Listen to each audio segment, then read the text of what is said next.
Imagine you're standing in front of a mirror, not to check your clothes or your face, but to truly look into your own eyes.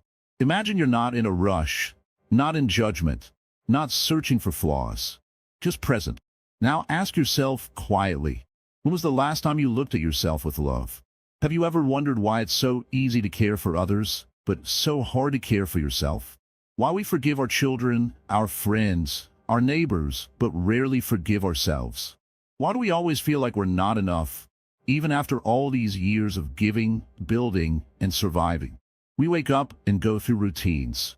We feed everyone else, listen to everyone else, help everyone else, but what about you? Who listens to your silence? Who comforts you when you feel tired for no reason? Think about how much pressure you silently carry. The roles you've played: parent, partner, worker, friend. Always giving, always trying, always holding on. But have you ever paused and asked, am I being kind to myself? Here's something simple. When a flower doesn't bloom, we don't blame the flower. We check the environment. But when we feel low, we blame ourselves. Isn't it time to treat yourself with the same gentleness you offer a stranger? Welcome to Wisdom Writings, where we believe the greatest wisdom starts with the simplest truth. You deserve your own love. If this message touches even the smallest part of your heart, then you're in the right place. Please like, comment, share, and subscribe to our channel. And most importantly, please drop your thoughts in the comments. We read every single one. Your voice matters here. In this journey, we'll walk the path of self-compassion together, guided by ancient Buddhist wisdom, not as monks or scholars, but as human beings, real, flawed, beautiful, and whole. Because learning to love yourself isn't selfish. It's spiritual. Let's begin. The silent war within, recognizing the inner critic. So, you have arrived here again, sitting quietly, maybe alone, maybe just with your thoughts. You may not realize it, but right now, deep inside, there's a quiet storm. A voice. Not someone else's voice, but your own. And this voice, it does not always speak kindly. It says things you would never say to another. You're not doing enough. You've made too many mistakes. You are too old to start over. You don't deserve peace. This voice doesn't shout. It whispers. And because it whispers often, you may have started believing it. Without even noticing, you have carried it around for years, maybe since childhood. Maybe since someone else once judged you, or ignored your feelings, or made you feel small. You took their voice and made it your own. This is what we call the inner critic. It is not your true voice. It is a shadow built from fear, old beliefs, and pain that was never healed. In Buddhism, we are taught that suffering often begins not with what happens around us, but with what we tell ourselves after it happens. You lose a job, and the mind says, you failed. You forget something small, and the mind says, you're useless. You feel tired or sad, and the mind says, you're weak. But look closer. The moment something goes wrong, the mind rushes in, not to help but to judge. Like a strict teacher with no compassion, it keeps reminding you that you're not enough. But who appointed this teacher? Who gave it permission to speak to you this way? No one. And yet, it has become the loudest voice in your life. Now, dear one, ask yourself gently, if a child came to you crying, would you scold them or hold them? If a friend failed at something, would you call them names or listen with kindness? Then why do you treat yourself any differently? The truth is, this voice has stayed for so long because it believes it is protecting you. Yes, even the inner critic wants to help, but in a very twisted way. It thinks that by pointing out your flaws, it will make you better. By shaming you, it will push you to try harder. But this only leads to exhaustion, not growth. Growth happens when you feel safe. And safety begins with kindness. You may wonder, but isn't it good to be strict with myself? Discipline, yes. But cruelty, no. Buddhism teaches the middle way. Not too soft, not too hard. We do not need to beat ourselves to become better. We need to understand ourselves. Try to notice how many times in a day your inner critic speaks. Maybe when you look in the mirror. Maybe when you forget something. Maybe when you compare yourself to others. The words may be small, but they cut deep. Why are you like this? You never do anything right. Look at everyone else. But here's a truth no one told you. You don't have to believe every thought you think. Just because your mind says something doesn't mean it is true. In fact, most of our thoughts come from habit, not wisdom. And the habit of self-judgment is one of the hardest to break, but can be broken. Start by observing, not fighting. Just notice when the voice appears. Listen, then gently say to yourself, "Ah, there it is again, that old voice." That alone is a beginning. That is awareness. And awareness is the first step toward freedom. Next time you hear it say, "You always fail," respond with truth. "No, I've survived so much." When it says, "You are too much," say, "I am human," with depth and feeling. When it says, "You don't deserve love," whisper back, "Even the Buddha taught that all beings deserve love, including me." You don't need to argue with the voice. That only makes it stronger. Instead, meet it with calm attention. Smile at it gently. And then choose a kinder voice. Your voice, the one you were born with, before the world taught you to doubt yourself. One day, not far from now, you will notice that the inner critic becomes quieter. It loses its power when you stop feeding it with belief.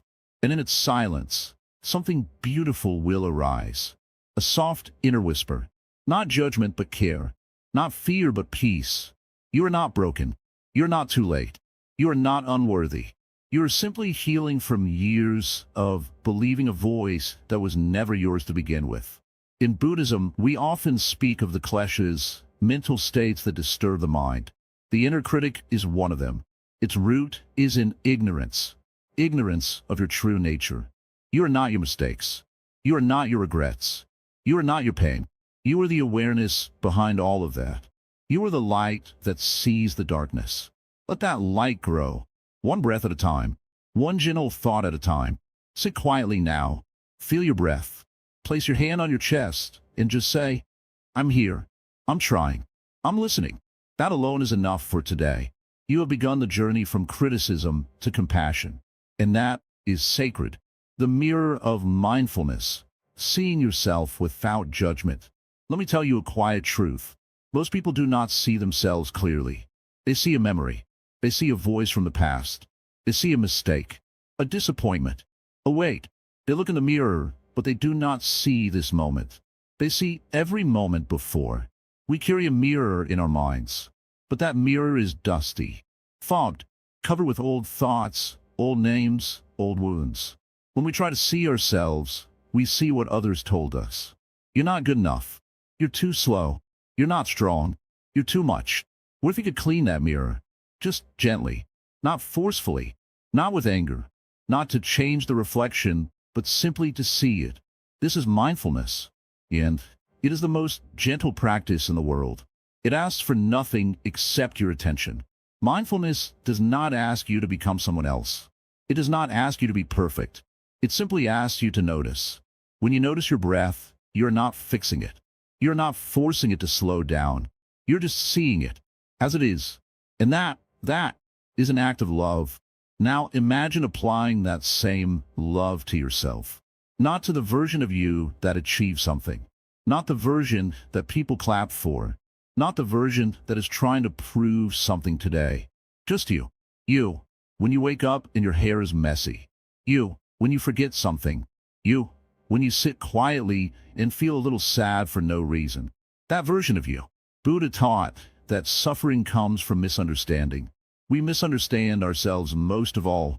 We think we are not enough. We think we are our mistakes. But mindfulness says, look again. You are not broken. You are not behind. You are not late. You are just here. Every breath you take is fresh. It does not carry yesterday's pain. It does not rush to tomorrow. It just is. That's why breath is such a powerful teacher. It brings us back to now. You may think, but how can I stop judging myself? I've done so many things wrong. Let me ask you, if a child came to you with tears in their eyes, would you scold them for being hurt? Or would you hold them gently, even if they made a mistake? Now imagine doing that for the child within you. That child is still there. That part of you that tried hard, that wanted love, that felt ignored, that feared being forgotten. It didn't disappear. It just grew quiet. Mindfulness brings it back, not to hurt you, not to shame you, but to remind you, you are still worthy of kindness. Every time you catch yourself thinking badly about yourself, pause. Take a breath. Ask gently, is this thought true? And more importantly, is this thought kind? If it is not kind, it is not yours to carry. That doesn't mean you ignore your mistakes. No, mindfulness is honest, but it is gentle honesty. It says, yes, that happened, but does not define you. Let's sit with it. Let's breathe through it, and you will notice something strange. The more you sit with yourself like this, the less loud the old voices become. The mirror becomes clearer. You start to see not the idea of you, but you. Have you ever watched a tree grow? It does not hurry. It does not compare itself. It bends in the wind. It still grows, even when no one watches. You are the same. In Buddhism, there is no rush. Enlightenment is not a race. Loving yourself is not a goal to reach by the weekend. It is a path, a quiet, steady walk through the forest of your heart.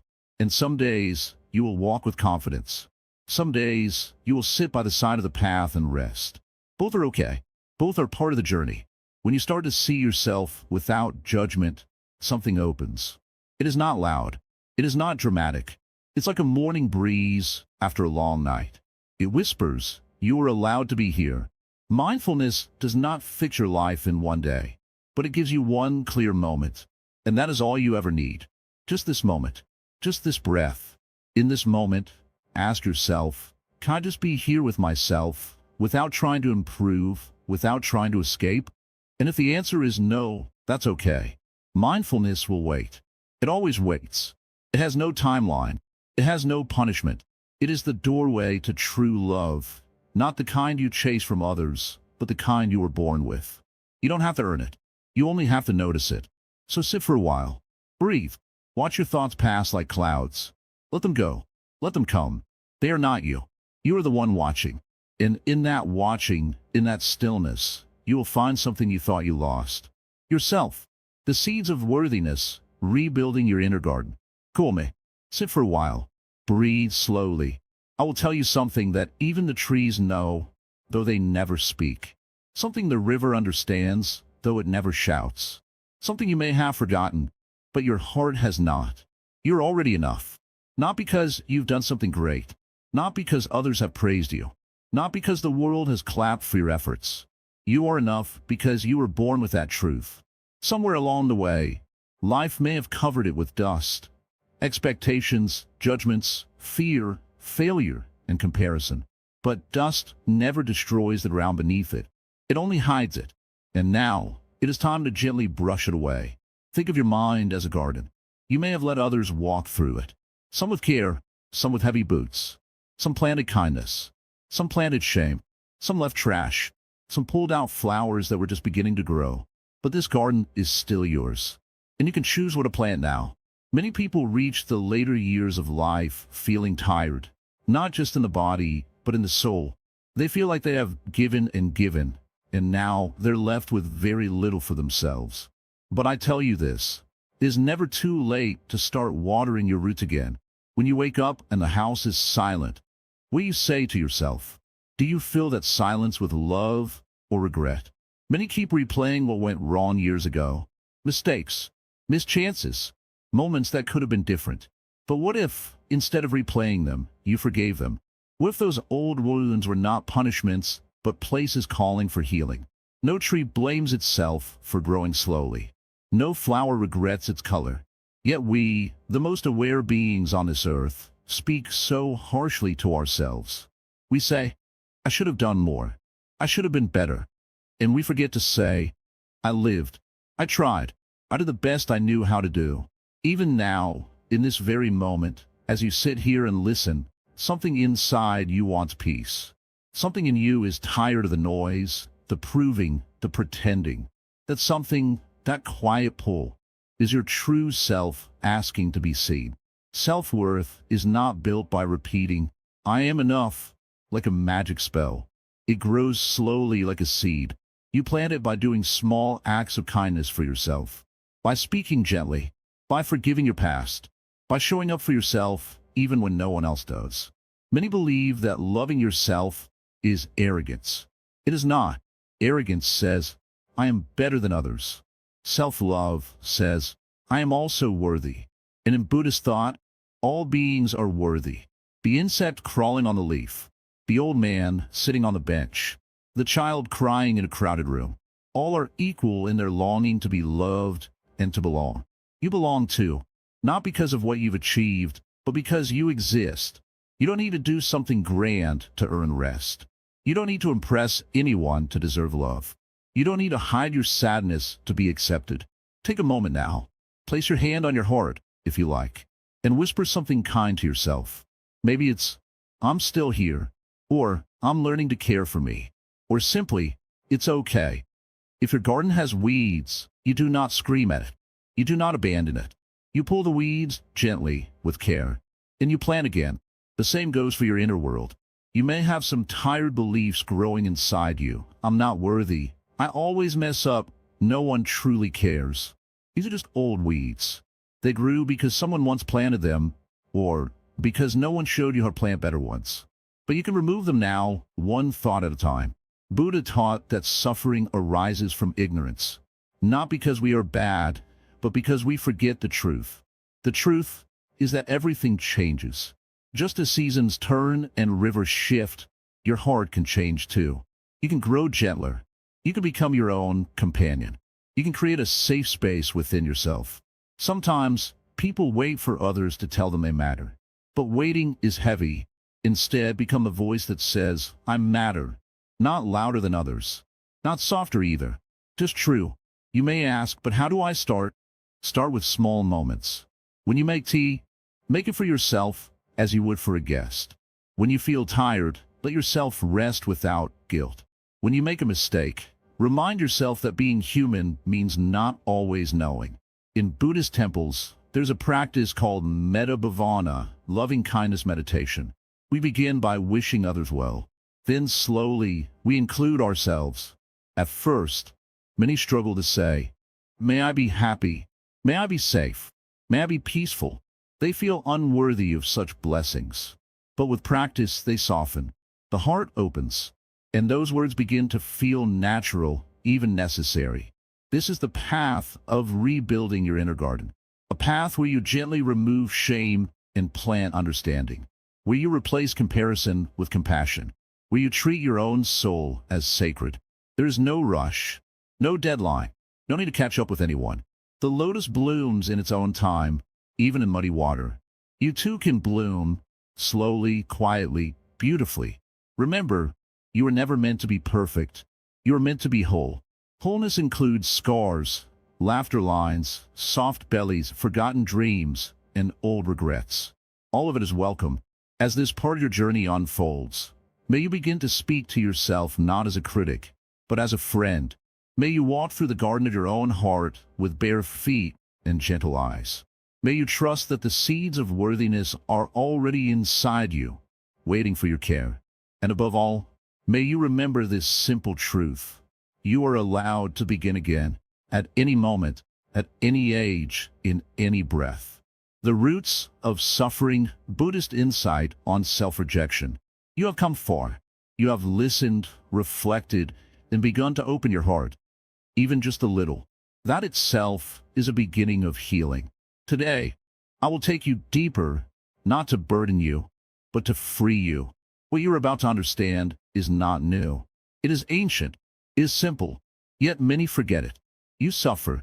I know, not always loudly. Sometimes your suffering is silent, tucked inside your chest, behind your smile, beneath your duties. You wake up and carry it like a hidden stone in your pocket. You walk through your day and no one sees it, but it is there. This pain, it has a name. It is not failure. It is not weakness. It is not that something is wrong with you. It is simply self-rejection, and is one of the deepest roots of human suffering. From the Buddhist view, all suffering begins when we forget our true nature, when we stop seeing ourselves as complete. You are not born hating yourself. You are not born thinking you are not enough. That was taught to you. Maybe someone told you that your feelings were too much. Maybe you were compared. Maybe love was only given when you behaved a certain way. Slowly, you learn that to be accepted, you must change, hide, or be less of yourself. And so, the split began, the divide between who you are and who you think you should be. That gap between your real self and your imagined ideal self is where suffering lives. And you've been walking across that gap for years. In Buddhism, we call this dukkha, the feeling that something is not quite right. Not only in the world, but in you. A quiet restlessness. A voice that says, if only I were more, if only I were less. But that voice is not yours. It is borrowed from the past. It comes from fear, from conditioning, from misunderstanding. And yet, we listen to it more than we listen to the silence of our soul.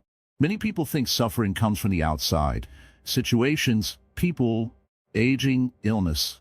But deeper suffering comes from inside, from the belief that you are not worthy of love just as you are. Buddha did not teach that we must become perfect. He taught that we must awaken.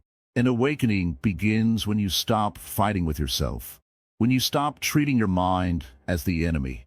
When you stop thinking that your pain is a punishment. You have scars. Of course you do. You have made mistakes.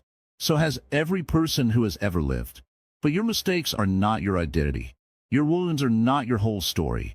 So many people above the age of 45 carry a quiet regret.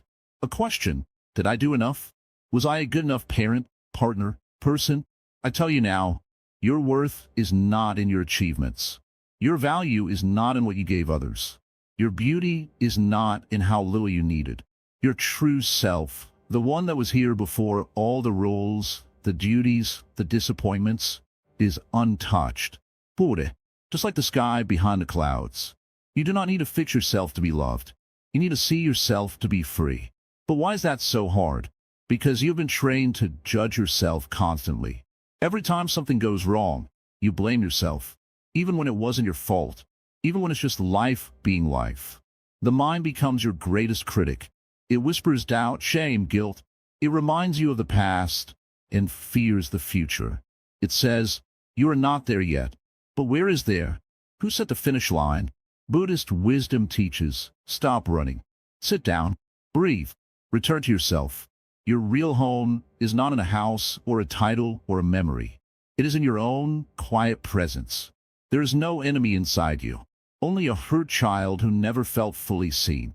When you hear that inner voice say, I am not enough, pause. Ask it softly, who told you that? Then listen. You will start to hear the echoes of the past, the parent who was too hard, the teacher who shamed you, the partner who withdrew love. You will see how your mind took those moments and turned them into truths. But they're not truths. They're stories. And you can begin to rewrite them. You are not here to impress anyone. You are not here to be flawless. You are here to wake up, to open your eyes to your own heart, to return to the place within you that knows how to care, how to feel, how to be still. Self-rejection ends when you stop seeing your struggles as personal failures and start seeing them as human experiences. It ends when you stop asking, why am I like this? And start saying, of course I feel this way. I've been carrying this pain alone for years. In Buddhism, we do not shame pain. We sit with it. We bow to it. We understand that it too belongs. So let me ask you gently, can you let yourself belong to yourself again? Not just the parts that look good or sound wise, but the tired parts, the ashamed parts, the angry parts, the afraid parts. All of it is you. All of it is worthy. And slowly, when you stop pushing yourself away, you will feel something new. A soft warmth, a quiet strength, a small sense of peace. That is not the world loving you. That is you loving you. And it is enough. Not because you are perfect, not because everything is fixed, but because you have remembered you are human. You are alive, and you are still here. Let that be enough, just for today. And when tomorrow comes, return again, again and again, until the voice of self-rejection fades. And all that is left is you. Letting go of the past, a gentle Buddhist approach. There is a story I want to share with you. Once, two monks were walking together on a long journey. They came across a river, and beside the river stood a woman, unable to cross. The older monk gently lifted her and carried her across. He set her down on the other side and walked on. Hours passed in silence. The younger monk finally spoke, his voice filled with unease. Brother, we took a vow never to touch a woman, but you carried her. The older monk looked at him, and said, "I set her down hours ago. Why are you still carrying her?" This is how many of us live. We keep carrying what has already passed. We carry regrets. We carry harsh words, some spoken by others, many whispered by ourselves. We carry mistakes, pain, failures, and old stories we no longer live, but we continue to believe. The past is not something that lives outside us. It lives inside, buried in memories, trapped in thoughts, hiding behind silence.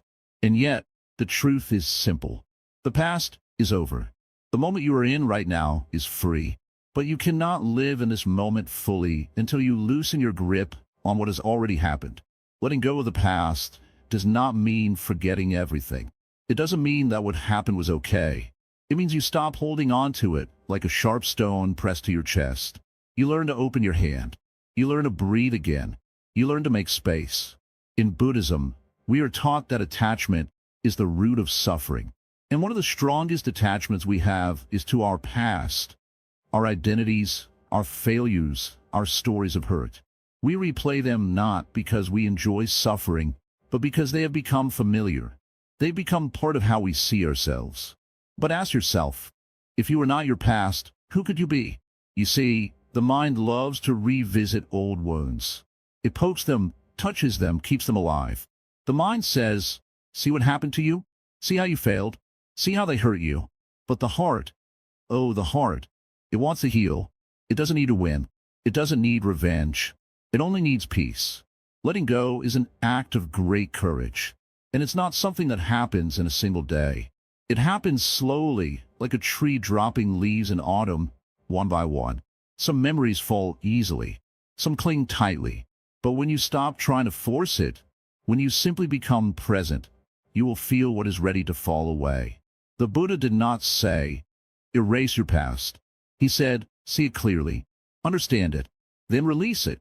We cannot undo what has been done, but we can change our relationship to it. We can stop dragging it behind us like heavy chains. Sometimes we hold on to the past because we feel it defines us. This is who I am. This is what happened to me. But what if you are not just what happened to you? What if you are also what you are becoming? There is no shame in having been broken. The shame is in believing you must stay broken. When we hold tightly to the past, we are afraid to open to the unknown. But life is not happening in the past. Life is happening now. In the breath you are taking, in the sound around you, in the silence between thoughts. This is where healing begins. So how do we let go truly? We begin with awareness. We stop running. We sit still. We listen.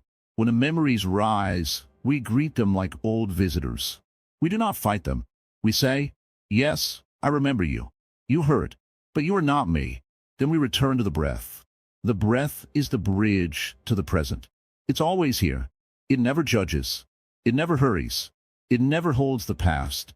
Letting go is not a single decision. It is a practice. You will have to begin again many times. You will think you have released something, and it will return. That is okay. Do not scold yourself. Do not think you have failed. Healing is not a straight line. It is a spiral. In Buddhist teachings, forgiveness is not a gift to the person who hurt you. It is a release of your own suffering. It is saying, "I no longer choose to carry this poison in my heart." You forgive because your heart deserves to be free. Sometimes the person we need to forgive most is ourselves. We punish ourselves for things we did not know, for being weak, for not standing up, for failing. But every human being has moments of weakness. Every one of us has acted from pain, fear, or confusion. You are not alone in your mistakes. You are not beyond healing. Can you look at your past self, the one who stumbled, the one who was hurt, and say, "I see you, I understand you, and I will not abandon you"? Self-love is not pretending we were always right. It is loving ourselves even when we were wrong. Letting go of the past does not mean we do not honor our story. It means we no longer let it trap us. It means we are free to walk forward, to choose a new thought, a new response, a new direction. If a cup is already full of old water, how can we pour in something fresh? This is why we must empty. Empty the old anger. Empty the guilt. Empty the fear that tells you your best days are behind you. They are not. Your breath is still moving. That means your spirit is still blooming. You're still becoming, still growing, still unfolding. And you don't need to do it all at once. Just begin with one breath, one moment of gentleness, one silent whisper to yourself. I am allowed to begin again. That is enough for today. We will continue this journey together. In patience, in peace, and in love. The power of presence. Finding peace in the now. There is something very quiet, very still, that lives inside you. You may not always notice it, but it is always there.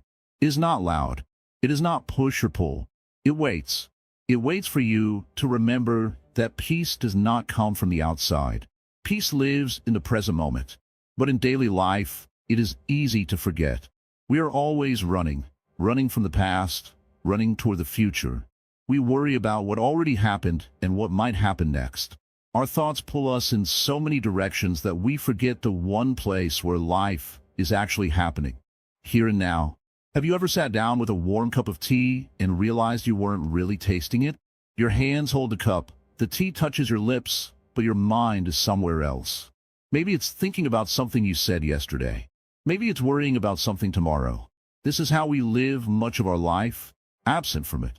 But the truth is, there is no peace in yesterday. There is no peace in tomorrow. Peace only lives in this moment, in this breath, in this step. Buddha taught that the mind is like a monkey, always jumping, always moving. And the more we try to control it, the more restless it becomes. But we can learn to be still, not by force, but by returning. Over and over, gently, we return to now. Take a breath.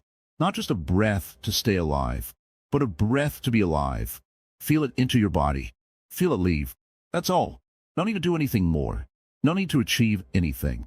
In this simple breath, the whole world is held. Sometimes people think peace is something they have to find. They travel, they buy, they try. But peace is not something far away.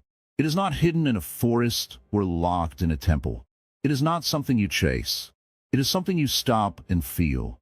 When we learn to be present, even the small things become beautiful. The sound of the wind, the warmth of sunlight on your skin, the smile of a stranger. These are not small things. These are life itself. You do not have to escape your life to find peace. You only have to enter it more deeply. You only have to arrive. Right here as you are. Not when everything is perfect. Not when everything is done. But now, even your pain, when touched with presence, begins to soften. When you stop running from it and simply say, I see you. I'm here. It changes. It no longer feels like storm. It becomes a wave. And waves pass. Presence does not mean pretending everything is fine. It means being honest with what is. It means sitting with your truth, even if that truth is uncomfortable. It means listening gently without trying to fix everything. You are not broken for feeling tired.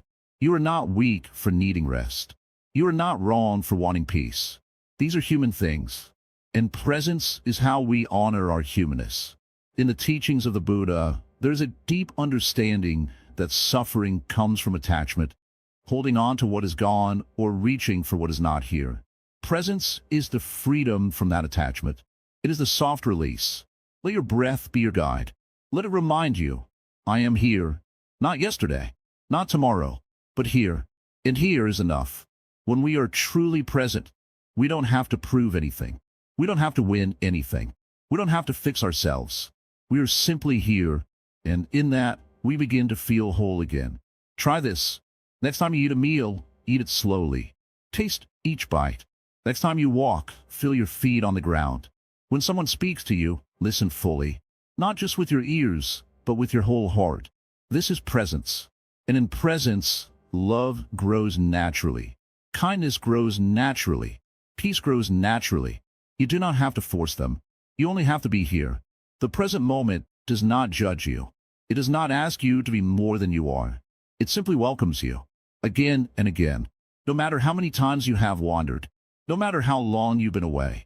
Even in the middle of pain, even in the middle of confusion, the present moment is still here, offering you a place to rest. You do not need to have all the answers. You only need to be here with the questions. You don't need to run anymore. Not from the past, not toward the future. Just stop, just breathe, just arrive. Because in the stillness of now, you will find what you've been searching for all along. Not something new, not something far, but something ancient and soft and familiar, yourself. And that is more than enough. The inner refuge, becoming your own safe place. There's a place inside you that is always still, always peaceful, and always watching. This place does not rush. It does not panic. It does not judge. It is simply there, quiet and calm, like the moon reflected on a still pond. Most people spend their whole lives searching for safety in the outside world. They try to find comfort in people, places, money, or routines. But all these things can change. People leave. Things break. Time moves on. And when those outer things shift, we feel lost. But what if safety could be found inside you? What if your true home was not outside, but deep within your own being? Buddhism teaches us that all things change. Nothing outside of us is permanent. So, the only place where we can truly rest is the place that does not depend on anything else, the quiet space within. This space is not made of thoughts or beliefs. It is made of awareness. Maybe you felt it before, in a quiet moment just before sleep, in the stillness of early morning, or when you sit alone and the world is quiet and something inside says, I am here. I am okay. That is your inner refuge. It has always been there, but most of us forget to visit. We build walls to protect ourselves from pain. We avoid memories. We stay busy to not feel alone. But the truth is, you don't need more protection from the world. You need reconnection with yourself. When you are your own safe place, nothing outside can truly shake you. The storms may come, the winds may blow, but you remain rooted, not because the world is calm, but because you have found calm within. Think of a tree. Its roots go deep into the earth. No matter how hard the wind blows, the tree does not run away. It stands still because it is connected to something deeper. You too can be that still. You can grow roots inside yourself. You do not need to wait for life to be perfect to feel peace. You only need to learn to sit with yourself, gently, patiently, like an old friend returning home after many years away. You do not need to fix yourself. You only need to be with yourself. Close your eyes. Take a breath. Not to escape, but to arrive. Not to forget, but to remember. This breath is a doorway to your inner refuge. Each inhale is a return. Each exhale is a letting go. Sometimes we think being strong means not feeling, but the true strength lies in feeling deeply and still remaining steady. True refuge is not about escape. It is about presence. Maybe you've been waiting for someone to understand you. Maybe you've been waiting for someone to tell you, it's okay, you're doing enough. But what if that someone is you? What if you can become the person you've been waiting for? This is not just a beautiful idea. This is a practice. Every time you choose kindness over criticism toward yourself, you're building that safe place inside. Every time you sit quietly with your emotions instead of running from them, you are lighting the lamp in your own heart. It's not about meditating for hours or reading many books. It's about small moments of awareness. Drinking your tea slowly, walking without rushing, noticing the sky, smiling at your reflection, sitting in silence, not as punishment, but as prayer. Let go of the belief that you need to earn peace. Peace is not a reward. It is your natural state, hidden under layers of doing and proving. As you grow older, you begin to see that the world outside cannot always offer the security you once thought it could.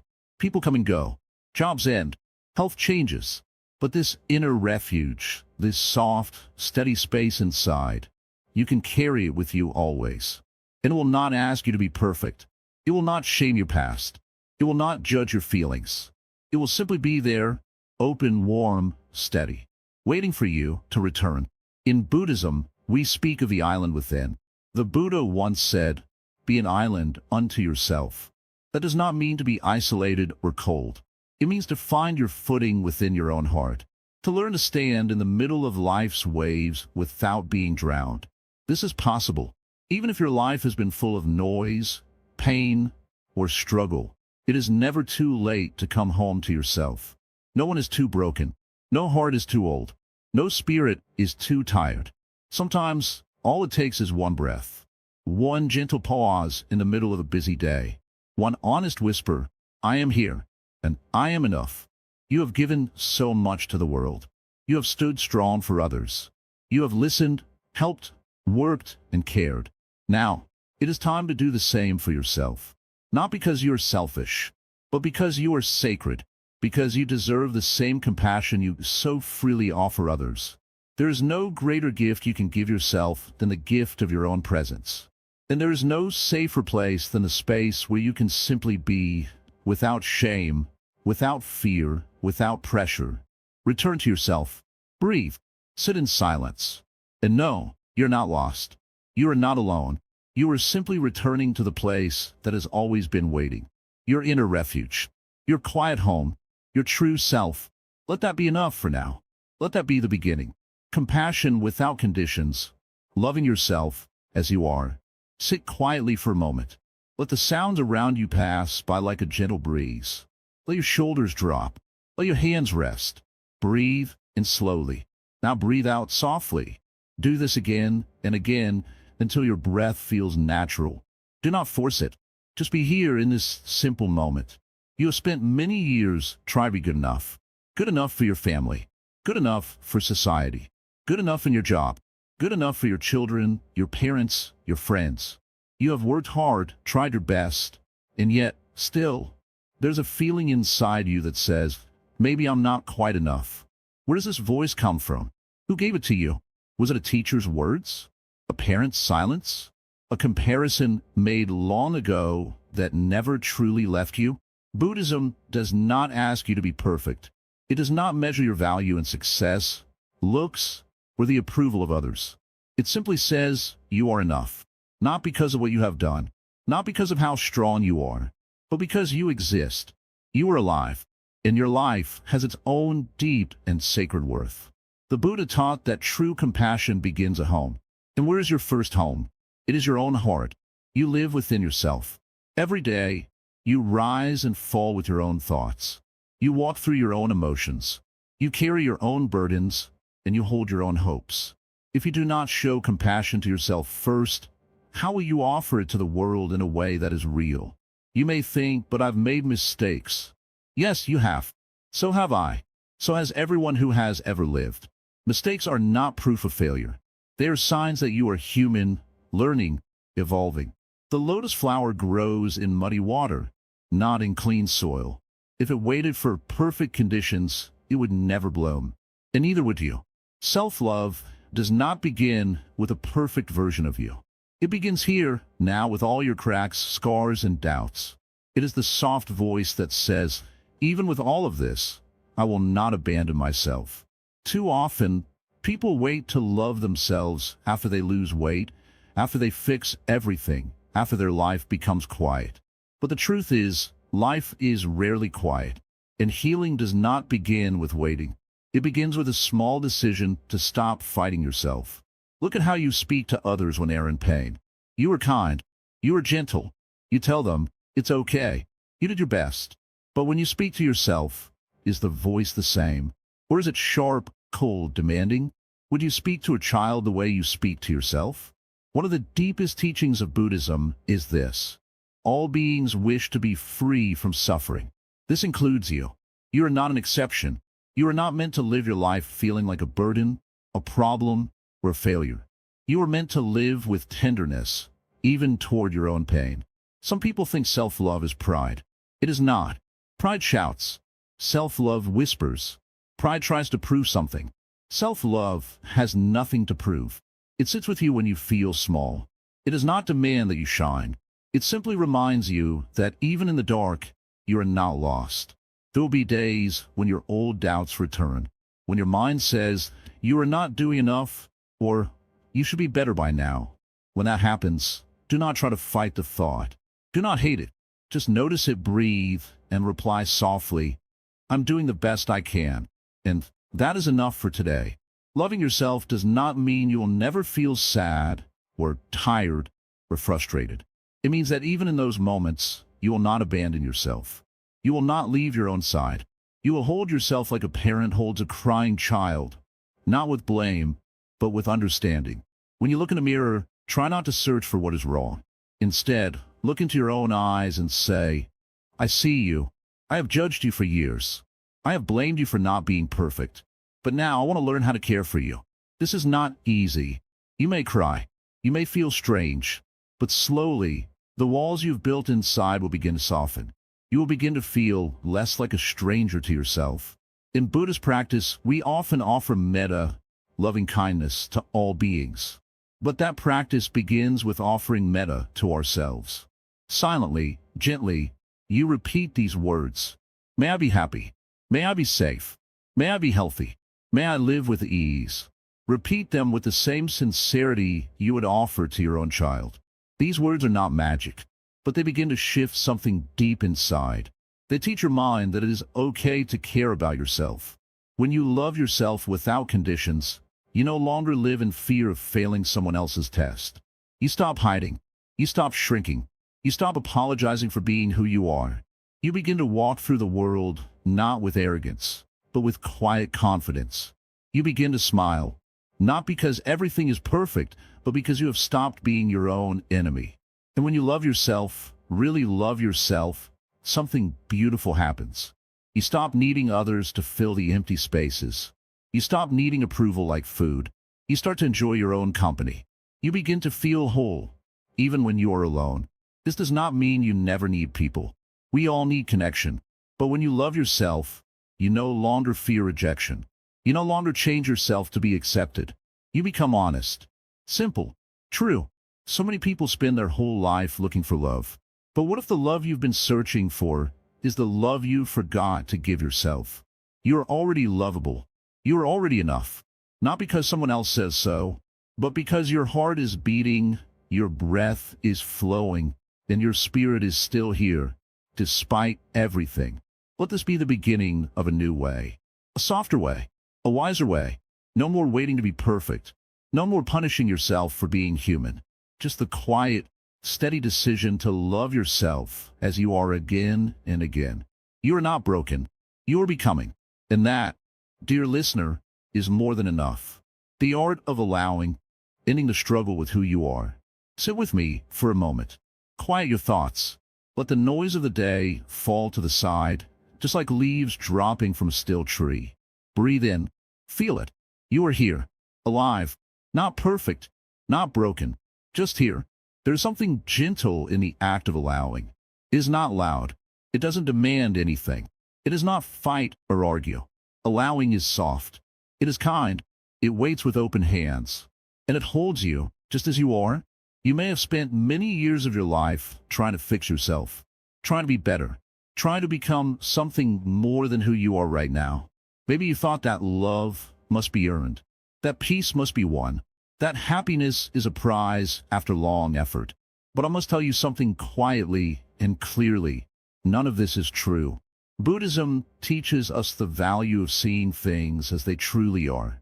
That includes you, your feelings, your fears, your habits, your history. These are not mistakes to be corrected. They're not stains to be washed away. They're clouds passing in the sky of your mind. You are the sky. The clouds come and go, but you remain. We suffer so deeply because we resist ourselves. We try to change what is already here. We try to push away sadness. We try to hide weakness. We put on a smile when the heart is tired. We pretend to be strong when what we truly want is rest. This is the struggle, not the pain itself, but our fight against it. Allowing means giving yourself permission to stop fighting. It does not mean you give up. It means you stop treating your own being like an enemy. It means you stop expecting yourself to be perfect before you are allowed to be loved. You see, love does not require your success. Love does not wait for the right version of you. Love simply asks you show up, fully, even in sadness, even in fear, even in confusion. Especially then, there's great strength in allowing yourself to feel. Real strength, the kind that does not shout, the kind that does not need to be seen. When you say to yourself, it's okay that I feel this, you are choosing peace. You are no longer at war inside. Letting yourself be as you are is not weakness. It is wisdom. The wisdom to see that everything you are going through belongs to the human experience. That there is nothing wrong with you. That life is not meant to be clean and simple. It is full of mess, full of change, full of uncertainty, and yet full of beauty. There will be days when you feel empty, and that is okay. There will be mornings when you don't want to move. That too is okay. There will be memories that sting and fears that rise without warning. You do not have to fight them. You can sit with them. You can breathe through them. You can let them pass, just like the tide. When you stop demanding that your heart be a certain way, something changes. A space opens up inside you. A space where peace can rest. Not the peace of perfection, but the peace of truth. You don't have to earn it. You only need to stop pushing it away. Sometimes we think that allowing means staying stuck. That if we accept our sadness, it will never go. But that is not what happens. When we allow our pain, it softens. When we give space to our fear, it becomes quieter.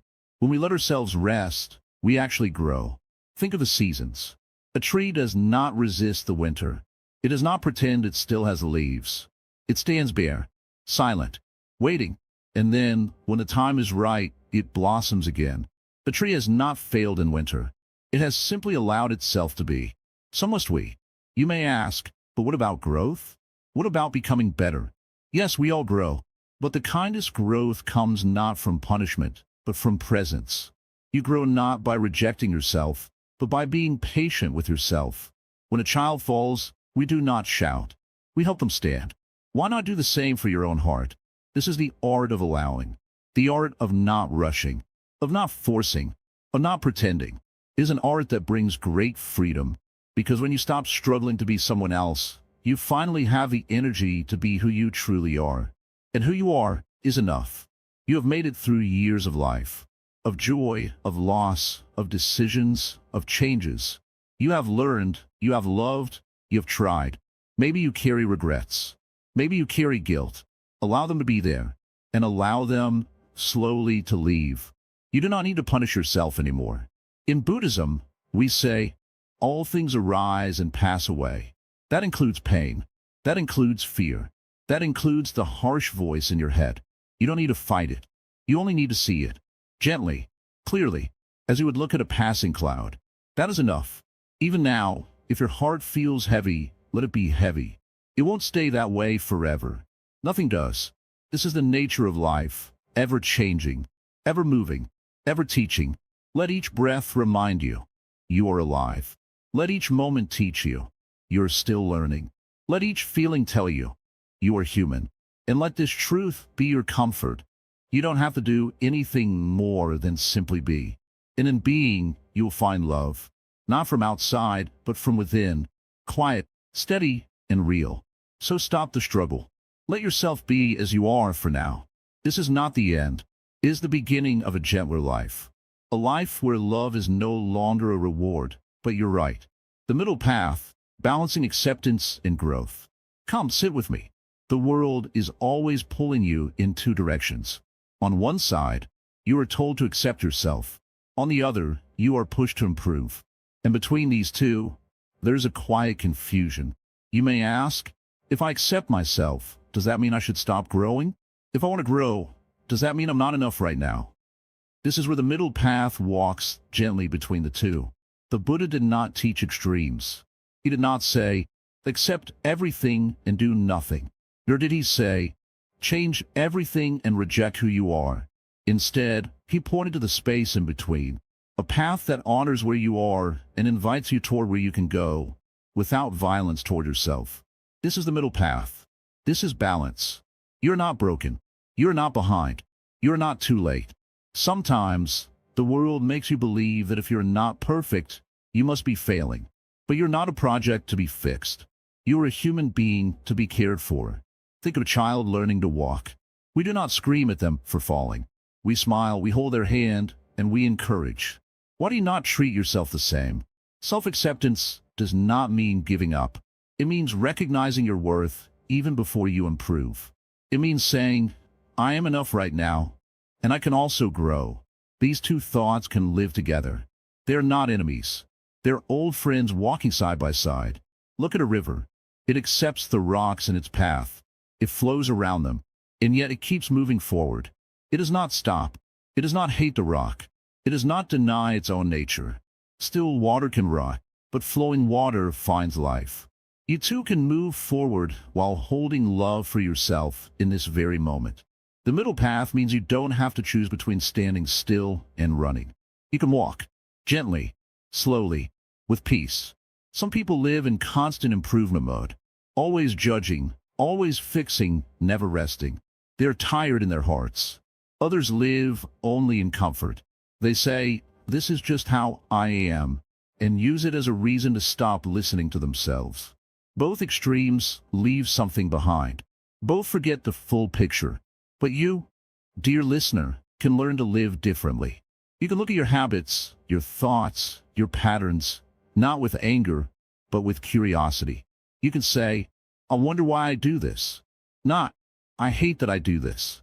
Curiosity brings you into awareness. Judgment locks you in pain. Growth begins the moment you stop punishing yourself for being human. You're not lazy. You're not weak. You're not stuck forever. Sometimes it looks like laziness is just exhaustion. Sometimes it looks like failure is just fear. The middle path helps you see the truth underneath the surface. Do you know why a bamboo tree bends in the wind but doesn't break? Because it is flexible. It does not resist the wind, nor does it let the wind carry it away. It dances, but it stays rooted. That is balance. That is what your inner life can become. Balance does not mean doing everything equally. It means doing what's needed in each moment. Some days, rest is growth. Some days, discipline is love. Some days, sitting quietly with your breath is more powerful than any achievement. You don't have to always be better. You don't have to always stay the same. You can live gently in both. In Buddhism, there is the Eightfold Path, and within it, we find right effort, not harsh effort, not endless striving. Right effort, the kind that supports you without burning you out. That's the middle way, to know when to try and to know when to let go. You can be kind to yourself while being honest. You can say, "I need to grow here," without calling yourself a failure. You can say, "I made a mistake," without thinking you are a mistake. This very shift in language, is the path. It opens a door inside the heart. Do not wait until you are perfect to treat yourself with love. That day will never come. But if you begin with love, change will feel safe. It will not scare you. It will invite you. Many people walk through life with a whip in their hand. Every time they fall short, they hit themselves. Every time they feel pain, they scold themselves. But you do not grow by pain alone. A plant grows through sunlight too. Love is your sunlight. So the next time you feel stuck between self-acceptance and self-improvement, pause. Ask yourself, what would the middle path look like right now? Maybe it's taking a break. Maybe it's gently starting again. Maybe it's saying, "I'm doing the best I can, and I'll keep learning." The Buddha found the middle way after years of extremes. He starved himself, seeking enlightenment. And then one day, he heard a musician say, "If the string is too tight, it breaks. If it's too loose, it doesn't play." That was the moment of realization. Balance creates harmony. You are not here to prove your worth. You already have it. Growth is not about becoming valuable.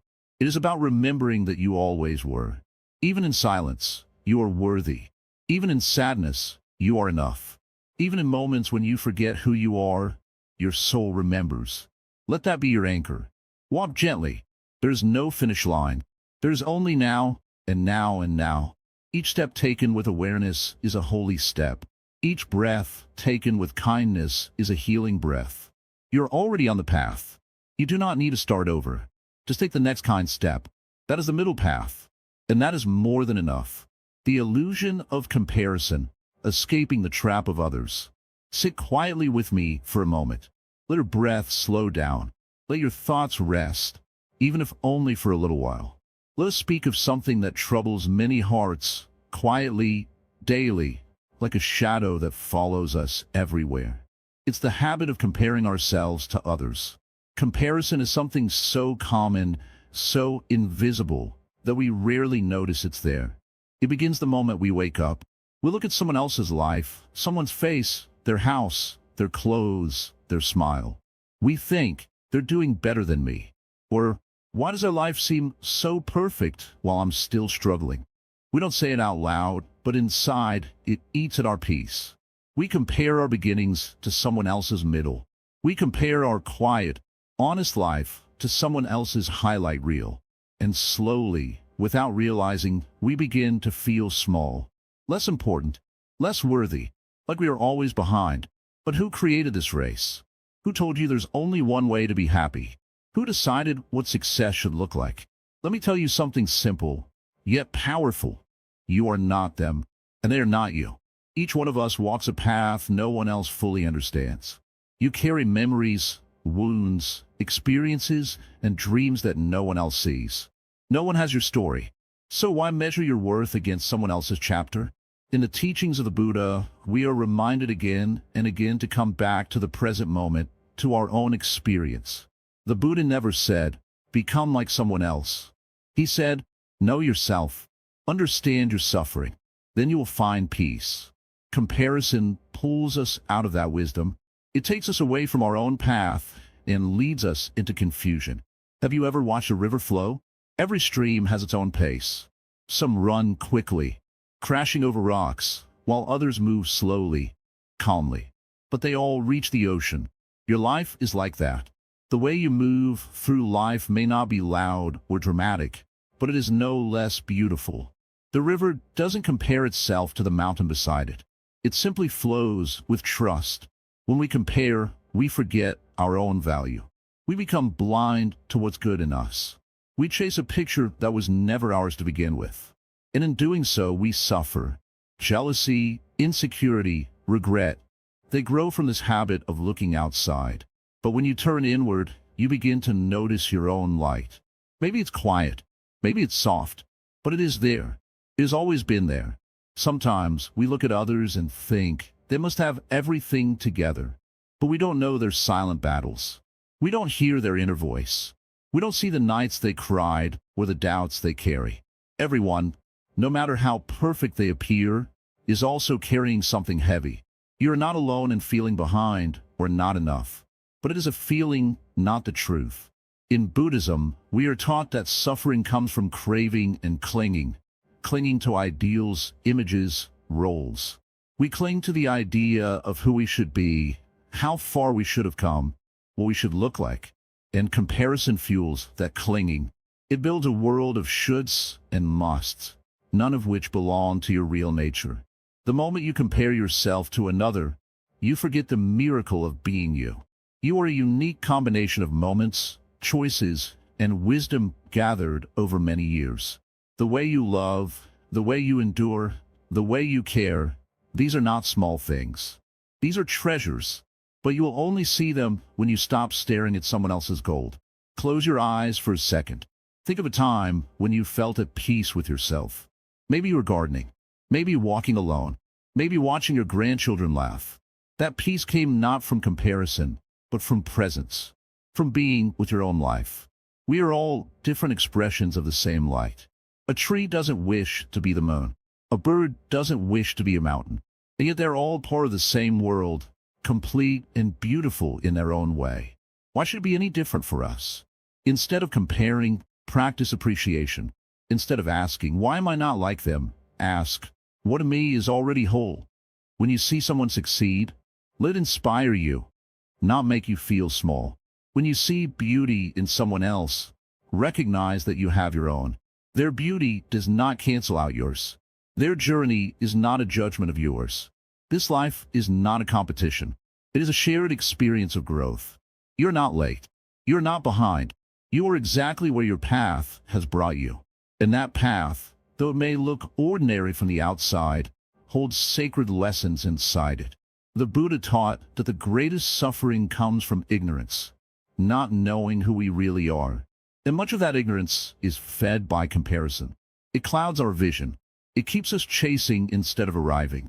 But when we sit with ourselves, when we truly look within, we begin to wake up. You don't need to become someone else to be lovable. You don't need to catch up to anyone to be enough. You don't need to be louder, richer, thinner, or more successful. What you need is already here. Your breath, your heart, your kindness. These are not small things. Let the comparisons fall away like old leaves. They are not yours to carry. Walk your own path, however slow or quiet it may seem. It is yours. It is sacred. And as you walk it, step by step, with compassion for yourself, you'll notice something surprising. You are no longer behind anyone. You are exactly where you need to be. So walk gently and love yourself, not for what you are compared to others, but for who you are when no one is watching. That is your truth. That is your peace. And that is more than enough. The practice of kind speech, how you talk to yourself. Sit down gently. Let the air around you settle. Let your mind be still like the surface of a calm pond. Now, listen carefully, not to the sounds outside, but to the quiet voice within. What does it say? If that voice inside you is often loud, sharp, or harsh, you are not alone. Many people, especially as they grow older, carry a voice inside that sounds more like a judge than a friend. This voice tells us we're not doing enough, that we've made too many mistakes, that we should be better by now, that we're too late. But stop for a moment. Ask yourself, who taught you to speak to yourself like that? This voice wasn't born in you. It was built slowly over years. It came from the pressure to be perfect, from being compared to others, from failing and not being comforted, from giving to everyone else and receiving so little in return. Over time, it became the voice you listened to the most. And now, it feels like your own. Buddhism teaches us that all speech, spoken or unspoken, has power. In the teachings of the Noble Eightfold Path, there is something called right speech. It reminds us to speak truthfully, gently, and kindly. But what many forget is this. Right speech also applies to how we speak to ourselves.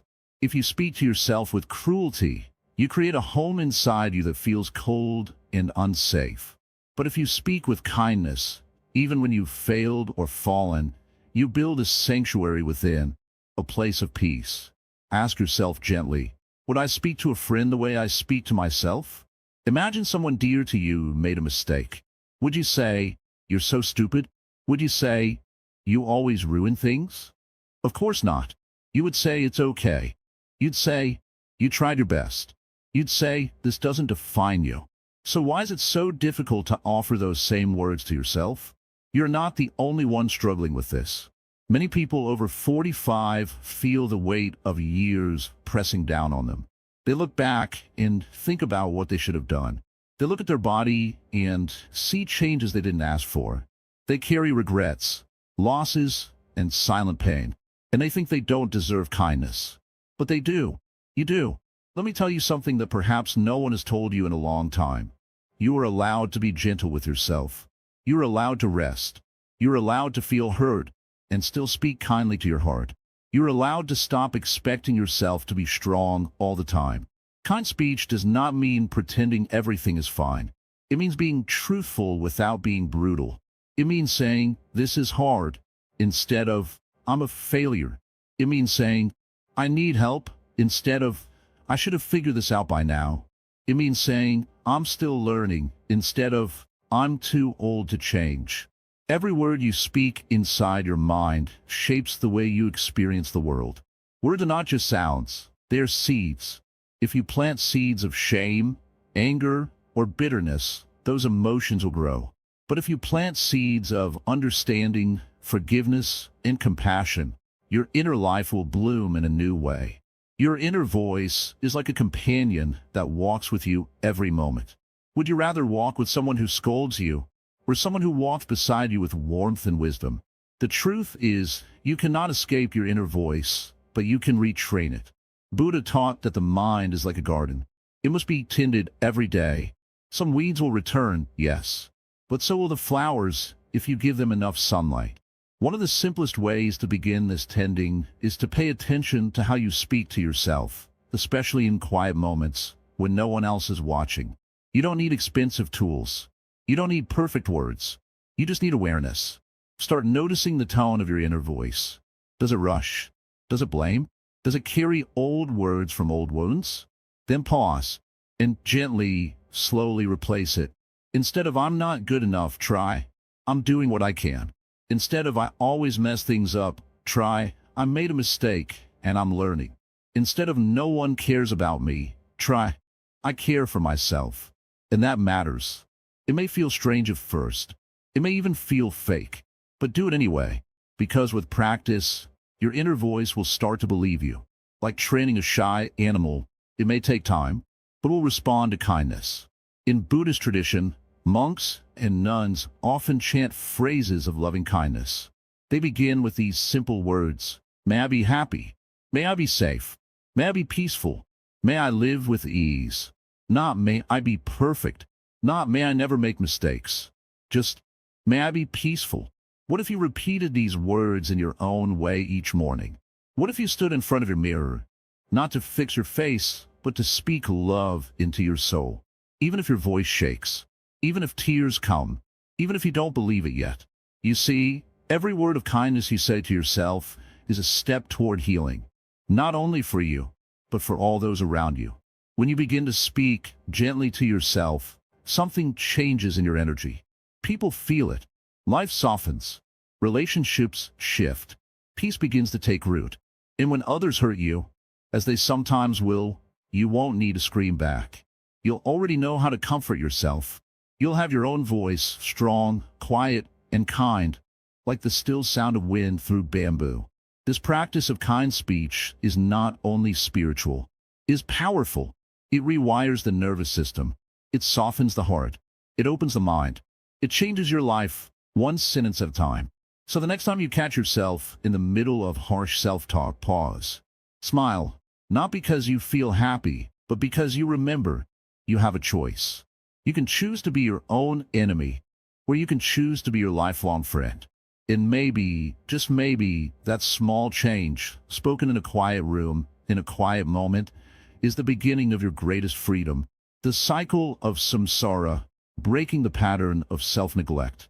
Sit quietly and listen closely, not just with your ears, but with the space inside your chest. There's something I want to share with you. Not a story of faraway lands, not a complicated teaching, but something closer, much closer. It is about you, about the life you have lived, about the way you have treated yourself, perhaps for many years, without noticing. You see, in Buddhism, we speak often of samsara. It is the endless cycle of birth, death, and rebirth. But it is not only about lifetimes and worlds. It is also about habits, patterns, the way we keep walking the same roads in our mind over and over, never realizing we're lost in circles. And for many, one of the deepest, quietest cycles is this, the cycle of self-neglect. You might not even call it that. You might say, I'm just busy, or I've never thought about it much, or even, it's too late for me now. But the truth is not hidden. It is waiting beneath the surface. Look closely. How often do you care for others before yourself? How often do you silence your own needs so others may speak? How often do you say, I'm fine, when inside you are not? This is not humility. This is forgetting that your soul matters just as much as anyone else's. Samsara is not always a fire. Sometimes it is a soft fog that makes us forget who we are. You were not born to carry the whole world on your back. You were born to awaken, to grow, to breathe deeply, to feel your own heart. But the pattern of self-neglect is sneaky. It hides in the way you say yes, even when your body is screaming no. It hides in the way you apologize for things that are not your fault. It hides in the silence you keep, the boundaries you don't set, the love you give to others but never to yourself. In Buddhist practice, awareness is the first light that cuts through the fog. So today, become aware, not in a heavy way, just gently. Ask yourself, have I been walking in circles? Not in your job or your routine, but in your relationship with yourself. Have you been feeding everyone else while your own spirit goes hungry? Many people believe that to care for themselves is selfish, but that belief is part of the cycle. In truth, neglecting yourself doesn't help anyone. It only creates more pain for you and for those who rely on you. In the Dharma, we learn you cannot pour from an empty cup. This truth is not new, but you must feel it for yourself.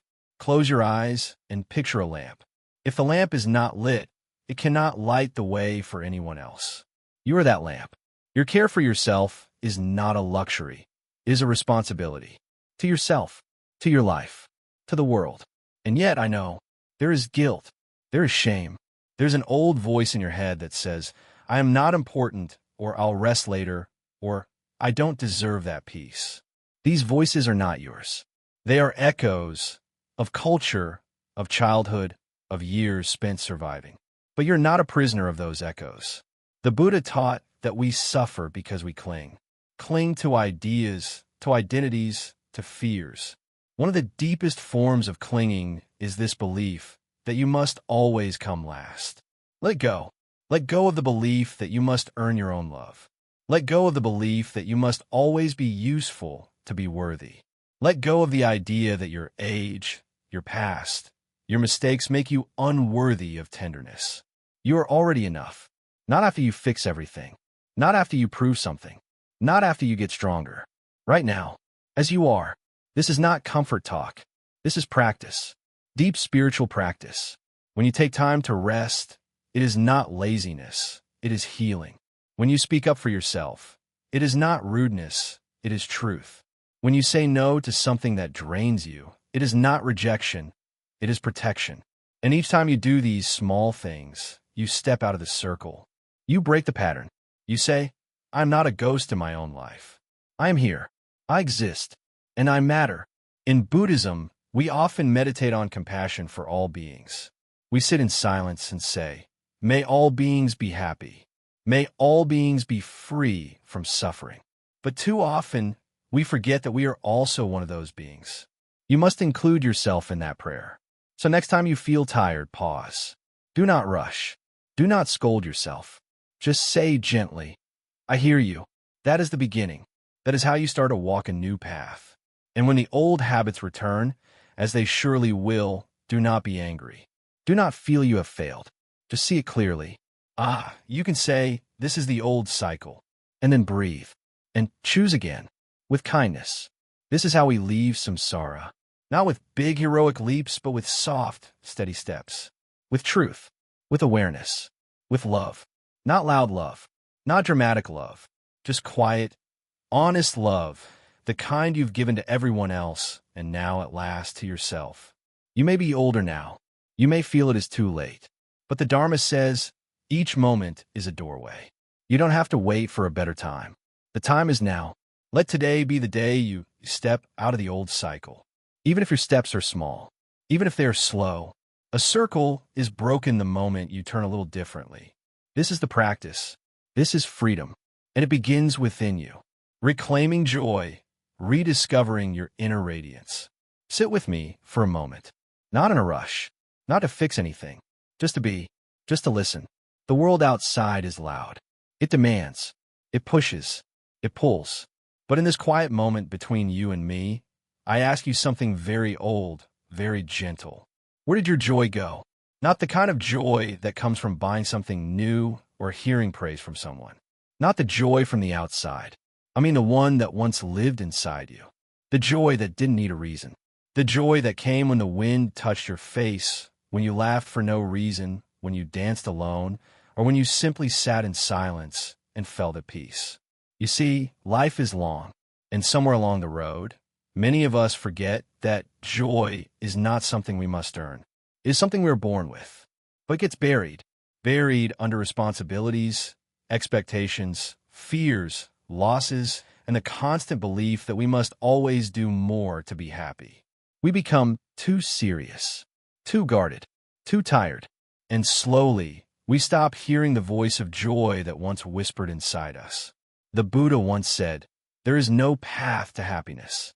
Happiness is the path. Yet most people walk every day as if they must arrive somewhere before they can smile. As if peace and happiness are waiting at the end of some perfect moment. But joy does not live in someday. Joy is not waiting at the end. It is hiding in this moment, right now, inside you. As we grow older, especially after 45, something strange begins to happen. We begin to believe that the best days are behind us. That childhood laughter, carefree moments, or that sense of wonder is for the young. That joy belongs to those with fewer wrinkles, less pain, more time. But this is not true. Joy does not leave us. We turn away from it. The mind begins to tell stories. I'm too old to start again. I have no time for myself. There's no point in trying now. But none of these thoughts come from the heart. They come from fear. They come from exhaustion. The heart, on the other hand, is always ready to return to joy. Always. Even in sorrow, it remembers how to soften. To rediscover joy, you must begin not by doing more, but by letting go. Let go of the idea that your worth depends on your achievements. Let go of the pressure to be everything for everyone. Let go of the heavy bag of guilt, of shame, of regret. It is not yours to carry anymore. You have suffered enough. Start small. Notice one beautiful thing today. The way sunlight enters the room. The sound of birds before the city wakes. The steam rising from your morning tea. The quiet smile of a stranger. The way your own breath rises and falls without needing to be controlled. These are not small things. They are doorways. And joy always enters through small, open doors. Return to something you once loved. Did you enjoy painting, walking in nature, listening to music, writing a poem, sitting by a window in silence? Even if it's been decades, begin again. You are not too late. Life does not measure time the way the mind does. The present moment is always fresh, always waiting to hold you. Many believe joy is a reward, that only after doing everything right, only after everyone else is okay, only then can they give themselves permission to smile. But Buddhism teaches that joy is a practice, not a prize. It is not selfish to enjoy your own life. It is sacred. To reclaim joy, you must begin with acceptance. Not the kind of acceptance that gives up, but the kind that softens. That says, even with everything that has happened, I can still find peace. Joy does not ask you to be perfect. It only asks you to be present. There is a deep kind of joy that does not look loud. It doesn't always laugh or dance. Sometimes it sits very still, like a quiet knowing in the chest, a soft warmth, a gentle breath. This kind of joy is your true nature. And when you sit with yourself long enough, without judgment, without rushing, you will feel it again. Let the sun touch your skin. Let your hands hold something real. Let music play. Let a memory rise. Let your heart speak. You have lived through storms, and yet here you are. You have made it to this moment. That itself is a miracle, and joy honors that. You do not need to wait for a better day. You do not need to fix everything before you smile again. You only need to give yourself permission. Permission to be kind to yourself. Permission to rest. Permission to enjoy something just because it feels good. Not because it is useful, not because it helps someone else, but simply because it lights up your soul. Joy is not lost. It is patient. It waits for you to remember. It waits for you to forgive yourself. It waits for you to choose yourself again. You do not need to look far. You are the garden, and joy is the flower that will bloom again, if only you offer it a little water, a little light, a little love. There is no age where joy stops visiting. There is no pain too deep that joy cannot enter. There is no heart too broken to feel whole again. You're not too late. You're not too far gone. You are not forgotten by the world within you. So sit here quietly, breathe slowly, smile gently. You are already enough. And this joy, it's already yours. Let return, embracing the shadows, loving the parts you hide. Let's sit quietly and begin from where we are, not from who we pretend to be, not from who we show to the world, but from the real place, the space within us that often stays hidden, the place we're scared others might see, the place we sometimes don't even want to see ourselves. There is a shadow in each of us. It is not evil. It is not wrong. It is simply the part we try to keep away from the light. It holds our old fears, our mistakes, our shame, and our confusion. It holds the words we regret, the thoughts we wish we never had, the pain we carry but never speak about. It is the collection of all we have denied, buried, and pushed away in silence. You may have grown up hearing, "Be strong," or "Don't cry," or "Always be good." And so, you learned to hide your anger, your sadness, your jealousy, your fear. You locked those parts up tightly and smiled through all. You wore masks, many of them. One for family, one for society, one for friends. And over time, even you forgot what your true face looked like. But Buddhist wisdom tells us this. What we avoid does not go away. What we hide only grows more restless. The more we push our shadow into the corner, the louder it calls out in silence. Not to punish us, not to harm us, but to be seen, to be understood, to be loved. A lotus does not bloom in clear water. It grows from mud. It rises from the dirt, the dark, and the depth. In the same way, our true beauty rises from the parts of us we fear the most. The wounds, the flaws, the hidden emotions, all of them are not signs of weakness. They are our teachers. They are waiting to be touched with kindness. There's a child inside you. Maybe they felt ignored. Maybe they were judged or shamed for not being perfect. That child still lives within your dull heart. And when you feel unworthy or small, that is the child speaking. Not to make trouble, but to be held. To be told, you are okay, just as you are. Have you ever sat alone and a memory came back suddenly? Something from years ago, something that made you feel guilty or embarrassed. You shook your head, tried to forget it. But what if instead of pushing it away, you listened? What if you said, that happened? I did my best. I didn't know better then. But now I'm here, and I'm still learning. Buddhism teaches us that we are not fixed. We are not stuck. We are constantly changing moment by moment. Like the river that never flows the same way twice, you too are new in every breath. This means that even your shadow is not your enemy. It is just a part of your old self calling for peace. To love yourself fully, you cannot just love your smile. You must also love your sadness. You cannot just love your strength. You must also love your tiredness. You cannot only love your light. You must also sit with your darkness and say, you belong. This is not easy, and it is not fast. But every time you choose to be gentle with yourself, instead of harsh, something shifts. Every time you say, it's okay, I forgive myself, instead of blaming yourself, something heals. Every time you allow yourself to feel what you feel without judgment, a new space opens in your heart. Many people fear their shadow because they think it will consume them.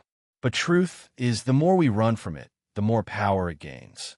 And the more we turn toward it with honesty and softness, the more it becomes a part of us we no longer need to fear. Your shadow might speak in strange ways. It might come through anger or anxiety or the sudden desire to run away from a situation.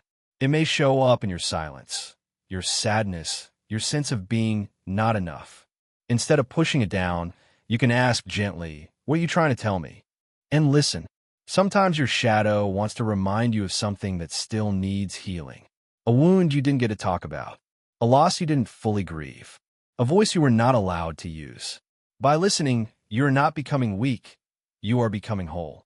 Wholeness is not perfection. Wholeness is loving every part of you. The proud parts, the uncertain parts, the joyful parts, the hurting parts. When you stop dividing yourself into good and bad, and instead welcome all of you, you begin to feel peace not just in the day, but in your bones. Sit with yourself like an old friend. Speak kindly. If tears come, let them. If silence comes, let that too. Every emotion, every part of your past, is trying to bring you back to yourself. Not to hurt you, but to remind you that you are already enough. You may wonder, how can I love the parts of me that have caused pain? The answer is not in forgetting. It is in understanding. Pain is a sign that something needs care. And sometimes, the person who needs your care the most is the person you see in the mirror. You do not have to explain your pain to everyone. You do not have to be understood by all. But you must begin to understand yourself. Even the messy parts.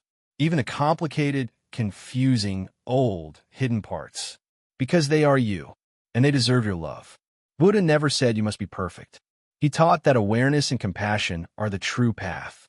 So become aware of your shadow, not to fix it, not to destroy it, but to sit beside it, hand in hand, and say, we are one, and I will walk with you. In this moment, you have a choice. You can keep hiding, or you can turn the light on within, not to chase the shadows away, but to see them clearly and smile. Let that smile be the beginning of something sacred, a return to yourself, a soft, honest, human love, the kind you've always given to others, and now finally offer to yourself. That is not weakness. That is wisdom, and it is the beginning of real freedom. The gift of impermanence, healing through change. Change. It is the one thing that never changes. And yet, It is the one thing most people fear the most. When you wake up and look around, your face in the mirror, your body, your home, your family, you may quietly notice things are not how they once were. The skin is softer, the eyes more tired, the house a little quieter, the children grown. A part of you may want to cling to the past, to what was once familiar, once full. But time does not listen to our wishes. It only moves, gently but surely, like a river. Buddhism teaches that everything in life is impermanent. Everything. No moment, no emotion, no object, no person, no thought. Nothing stays the same forever. This truth may sound heavy at first, but it is actually one of the most beautiful teachings life has to offer. Why? Because impermanence means that pain does not last. Sadness passes. Fear fades. Grief softens. The tears you cry today will not live on your face tomorrow. The ache in your chest will not last forever. Even the darkest storm has a quiet ending. And just like that, the sun returns. You see, when you understand that everything changes, you stop trying to freeze life in place. You stop clinging so tightly to how things should be. You begin to soften, to breathe, to let go. And in that letting go, you begin to heal. Many people suffer not because of what is happening now, but because they're holding on to what used to be, holding on to the strength they once had, the job they once did, the loved one who once sat beside them, the version of themselves they remember from years ago. But clinging to the past is like grabbing a handful of sand. The tighter you hold it, the more it slips through your fingers. Life is not meant to be held. It is meant to be lived. When we were younger, change came quickly. Seasons changed, jobs changed, people came and went. We may not have noticed it much, but as we grow older, we become more aware. We start to fear the changes. We resist them. But resisting change is like trying to stop the wind. It cannot be done. And the more you fight it, the more exhausted you become. A wise heart learns not to fight life, but to flow with it. In Buddhism, impermanence is not seen as a problem. It is seen as a doorway. Because everything changes, we can grow. Because everything changes, we can forgive. Because everything changes, we can begin again. Even if you've spent your whole life not loving yourself, not accepting yourself, this moment is new. This moment is fresh. This moment is not chained to the past. You are not chained to the past. There is great peace in accepting change. Not liking it, not wanting it, but accepting it. When a tree loses its leaves in winter, it does not cry. It does not think it is dying. It stands quietly, knowing spring will come again. You too have your seasons. There may have been winters in your life, times when everything felt bare, cold, lost. But winter is not the end. It is only one part of the cycle. Healing begins the moment you understand this. You're not stuck. Nothing is ever stuck. Pain moves. It shifts. It transforms. Even joy does not stay forever. But that is not sad. It is what makes joy precious. If joy lasted forever, we would not even recognize it. It would become just another background noise. But because it comes and goes, we learn to treasure it. The same is true with the people in your life. Some are here now, but will leave. Some have already left. Some will stay for a long while. This is not something to fear. It is something to honor. Love people while they are here. And when they go, let them go with gratitude. Because they too were a gift for a season. And what about the changes in your own body? The aches, the slowness, the fatigue? These are not punishments. They are signs. They are reminders that you have lived. That you have walked, run, worked, carried, loved, served, built, and endured. Your body is not betraying you.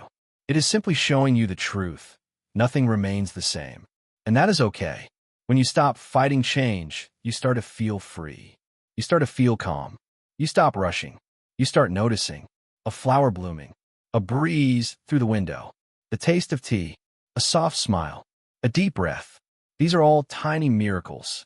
And we miss them when we're too busy holding on to what was. Your past is not your prison. It is your path. But the path keeps moving forward. And so must you. Some people think self-love means repeating positive words to yourself. That is one way. But deeper self-love is trusting that who you are right now is enough. even if you're changing, even if you're uncertain, even if you're still healing. Love yourself not in spite of the changes, but because of them, because you are still here, still waking up, still walking, still learning, still trying. That is not weakness. That is strength. In Buddhist practice, monks often meditate on death, not to be morbid, but to deepen gratitude for life. When you remember that life is short, every moment becomes meaningful. Every smile becomes sacred. Every breath becomes a blessing. You do not need to rush to become some perfect version of yourself. You only need to show up as you are and be gentle.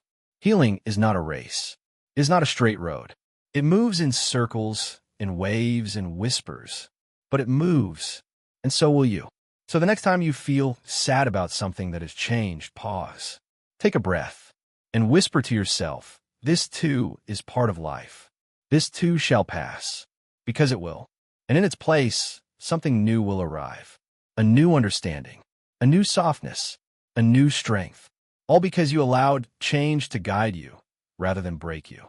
This is the gift of impermanence, and it is yours. Bodhicitta for the self, wishing yourself true freedom. Sit with me for a moment, not as a student before a master, but as a soul before a mirror. Breathe gently. Breathe slowly. You have come far in life. You have held pain with silent strength. You have loved others with a full heart, even when your own was heavy. But today we speak of something often forgotten, often left behind in the shadows of service and sacrifice. Your right to wish yourself peace. In Buddhism, we speak of bodhicitta. It means the awakened mind, or the mind of enlightenment. But it's not only an idea for monks or sages. It is a living intention, a soft, powerful wish that all beings may be free from suffering. A wish that rises like morning light, quietly and naturally. Yet among all beings, we often forget one, ourselves. Why is it so difficult to include your own name in the prayer for peace? Why does your heart hesitate to say, "May I be happy"? You offer the warmth of your heart to the world, but when you reach inward, your hands tremble. You feel unworthy, perhaps. Or maybe you believe that self-concern is selfish. But here is a truth as old as the mountains. You cannot give what you do not have. If your own heart is dry, how can you offer water to others? If your own spirit is tired, how can you carry someone else's load? To wish yourself freedom is not to abandon others. It is to strengthen your light so you may shine without burning out. The path of bodhicitta begins with a whisper. May I be free from suffering. May I be peaceful. May I be safe. Simple words, spoken not to the world, but to your own soul. You do not need to believe them fully. You only need to say them gently, like wrapping a blanket around a child. When you sit quietly, feel your breath, and offer these wishes to yourself, something ancient awakens. It is not pride. It is not arrogance. It is kindness, the kind that asks for nothing, not even from yourself. It is the soft voice that says, you are enough even now. You may wonder, but how can I wish myself well when I have made so many mistakes? When I carry so many regrets? I ask you this. If a friend came to you with sorrow, would you turn them away? If a child cried in your arms, would you punish them? Then why, dear one, do you do this to yourself? Mistakes are not chains. They are lessons. In Buddhism, we see all things as impermanent, thoughts, feelings, identities. Even pain changes. Even guilt fades. What remains is the choice to begin again. Every breath offers you that door. You do not need to be perfect to be worthy of love. You only need to be present. You are not here to earn your place in the world. You already belong. You are not here to become someone else. You are here to return to yourself. And in returning, in softening, in wishing yourself freedom, you begin to walk the true path of bodhicitta. Do not wait for someone to come and tell you that you deserve peace. That someone must be you. Sit, breathe, and offer this simple prayer. Not for others this time, but for your own soul. May I be free from inner harm. May I find rest in my heart. May I be held by peace. May I awaken to who I truly am. This is not an escape from life. It is an embrace of it.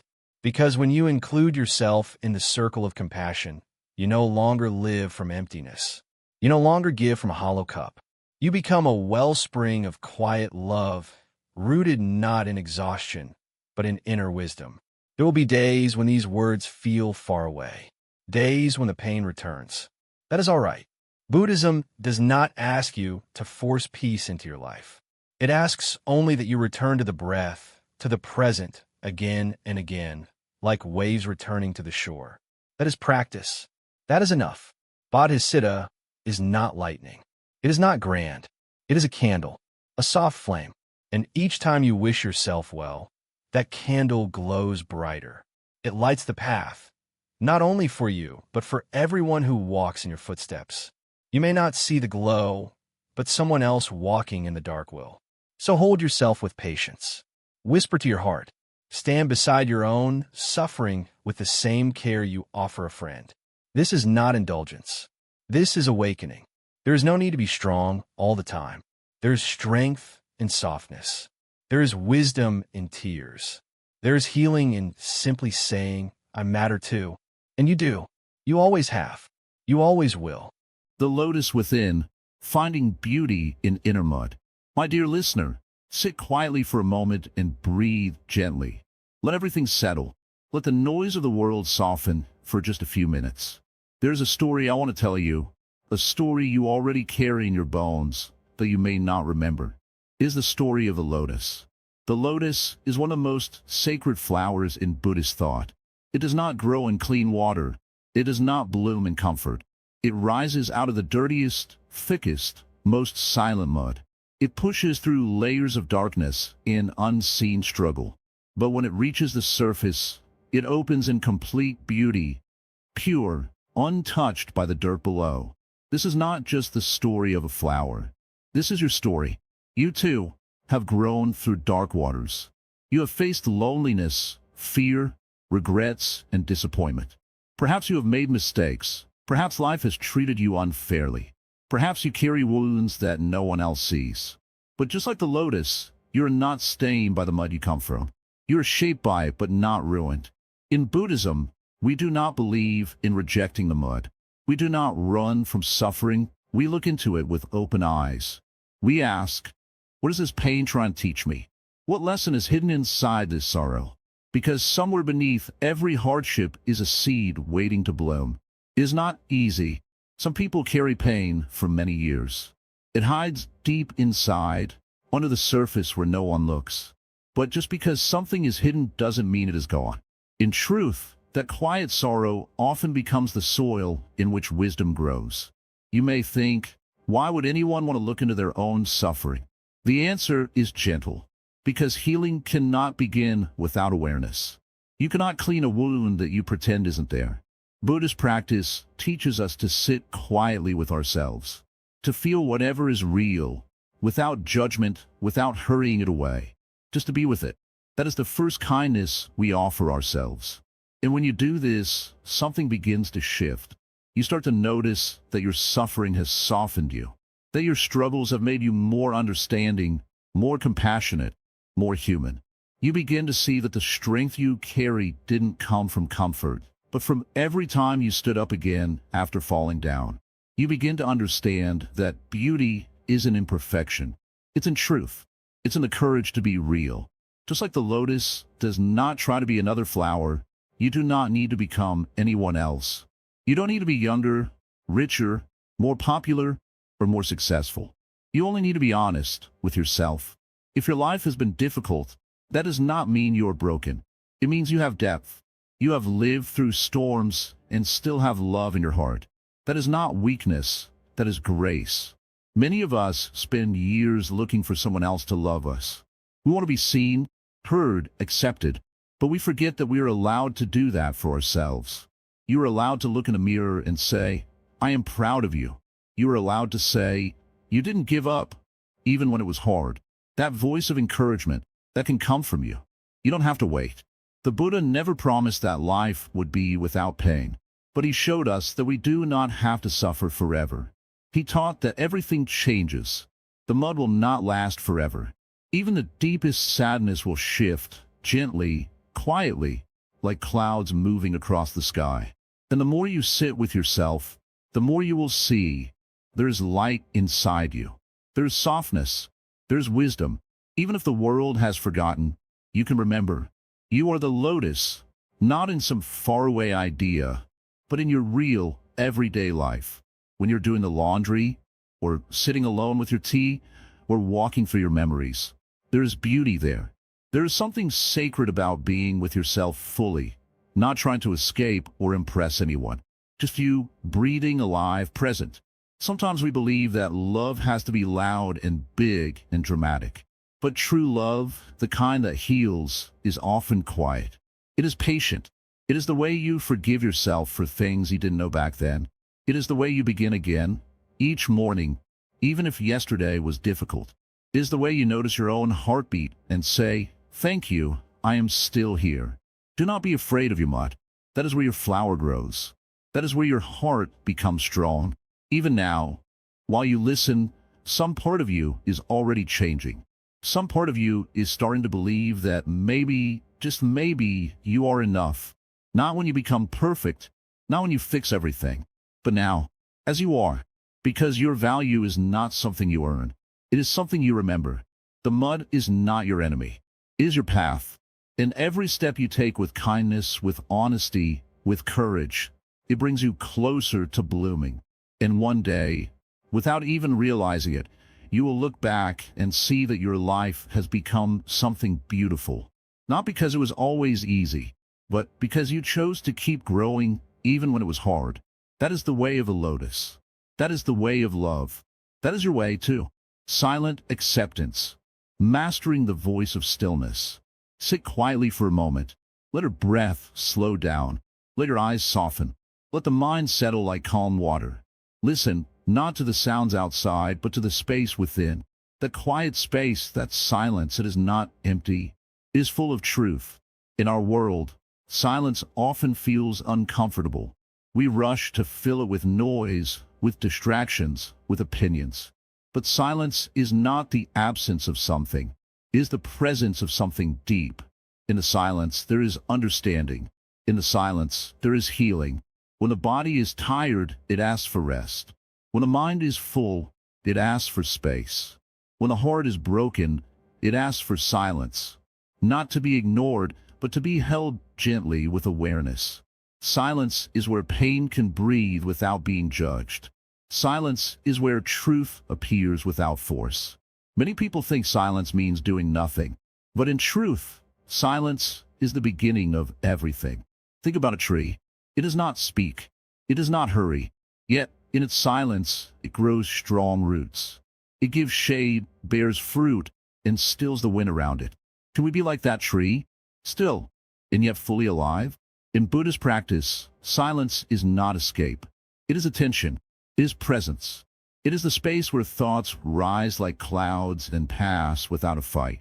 You do not need to push them away. Just watch. Let the storm pass. You are not the storm. You are the sky. Sometimes people ask, but what if I feel restless in silence? I say, then be restless. Let that feeling arise. Don't resist it. Acceptance is not weakness. Acceptance is courage.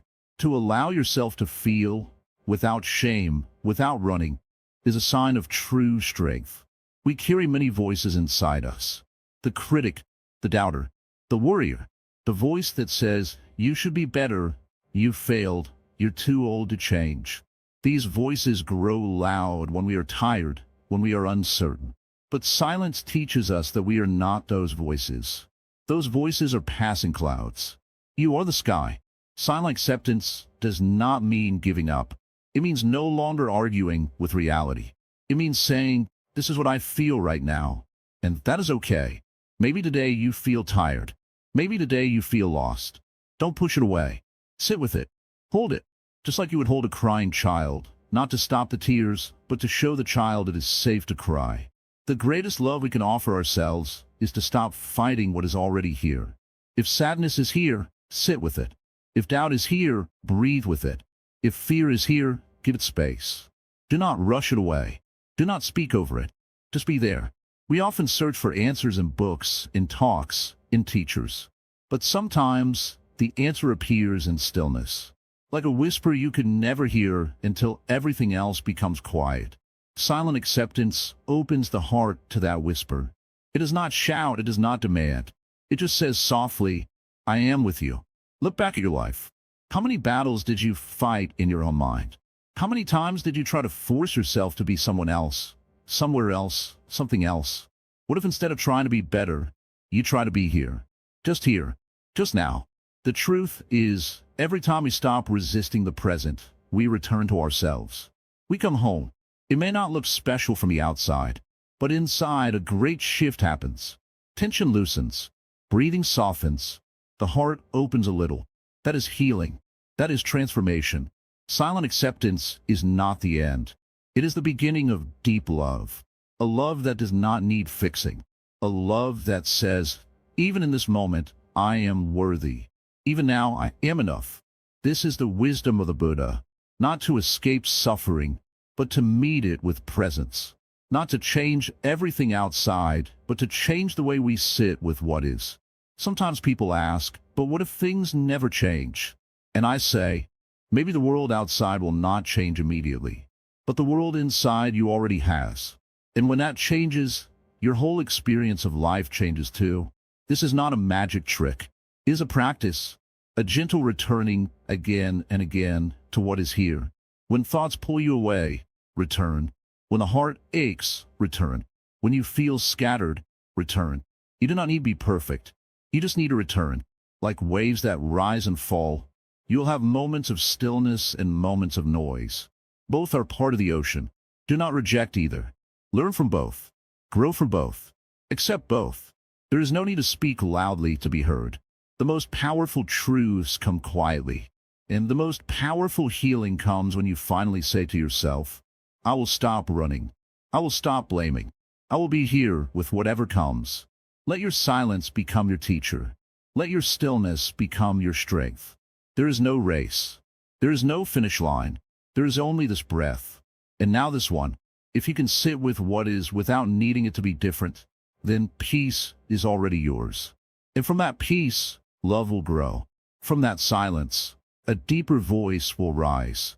Not the voice of fear, not the voice of judgment, but the voice that says, you are loved, just as you are. So rest, dear one. In the silence, you are not alone. You are home, letting the heart lead, awakening true self-compassion. Come, sit quietly with me for a while. Let the outside world fall silent. Let the weight you have carried all day rest on the ground for a moment. There is no need to rush here. No one is watching. This is your space. This is your time. You have walked a long road. A road filled with duties, responsibilities, roles, and expectations. You have done so much for others, your family, your friends, your work. So many years spent thinking of others first. And still, something inside you remains unheard. That soft, small voice you carry within your heart, it longs to be seen. That voice, though quiet, has waited patiently. It has never left you.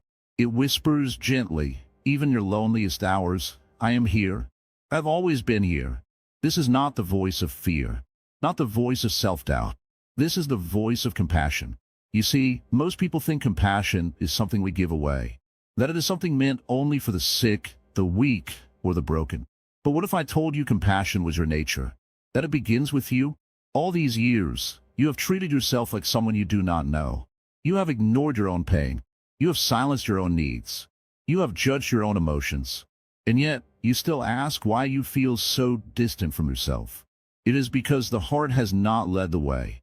The mind has. The mind is a powerful servant, but a poor master. It counts. It compares. It measures. It remembers every mistake and forgets every quiet victory. The mind wants control, but the heart wants connection. True self-compassion begins not when you fix yourself, but when you stop trying to be someone else. When you sit quietly with your fears and say, I see you, and I will not leave you. This is the heart speaking. You're not your thoughts. You're not your past. You are not your mistakes. You are the awareness behind them. You are the one who stayed alive through it all. You are the one who still hopes, even after all the pain. That is not weakness. That is strength in its purest form. Letting the heart lead does not mean ignoring logic or abandoning responsibility. It means making decisions rooted in care, not fear. It means speaking to yourself the way you would to someone you love deeply. It means asking gently every day, what does my heart need today? In Buddhism, we often speak of metta, loving kindness. We are taught to offer it to all beings. But how strange it is that we leave ourselves out of that circle. Why? Because somewhere along the way, we began to believe we were not worthy of it. You were not born with shame. You were not born with guilt. These are things you were taught. But love? Love was already inside you. And it still is. Start small. When you wake up tomorrow, place your hand on your chest. Feel your heartbeat. It has never stopped working for you. Say, thank you. Just that. It may feel strange at first, but that is okay. The heart knows what is real. Look at yourself in the mirror, not to find flaws, but to find truth. Look into your own eyes and say, I am learning to love you. You don't have to be perfect. You only have to be honest. When you make a mistake, try not to call yourself names. Try not to punish your heart for being human. Instead, pause and say, this is hard, but I'm here with you. Do you see? You could be your own comfort. Buddha taught that all beings deserve compassion, not because they are good, not because they are successful, but because they are, because they breathe, because they suffer, because they long for peace, just like you. And what is peace, if not finally resting in your own heart? What is freedom, if not allowing yourself to be enough? You have waited long enough for others to give you what you can give yourself. Love, patience, respect. The heart already knows how.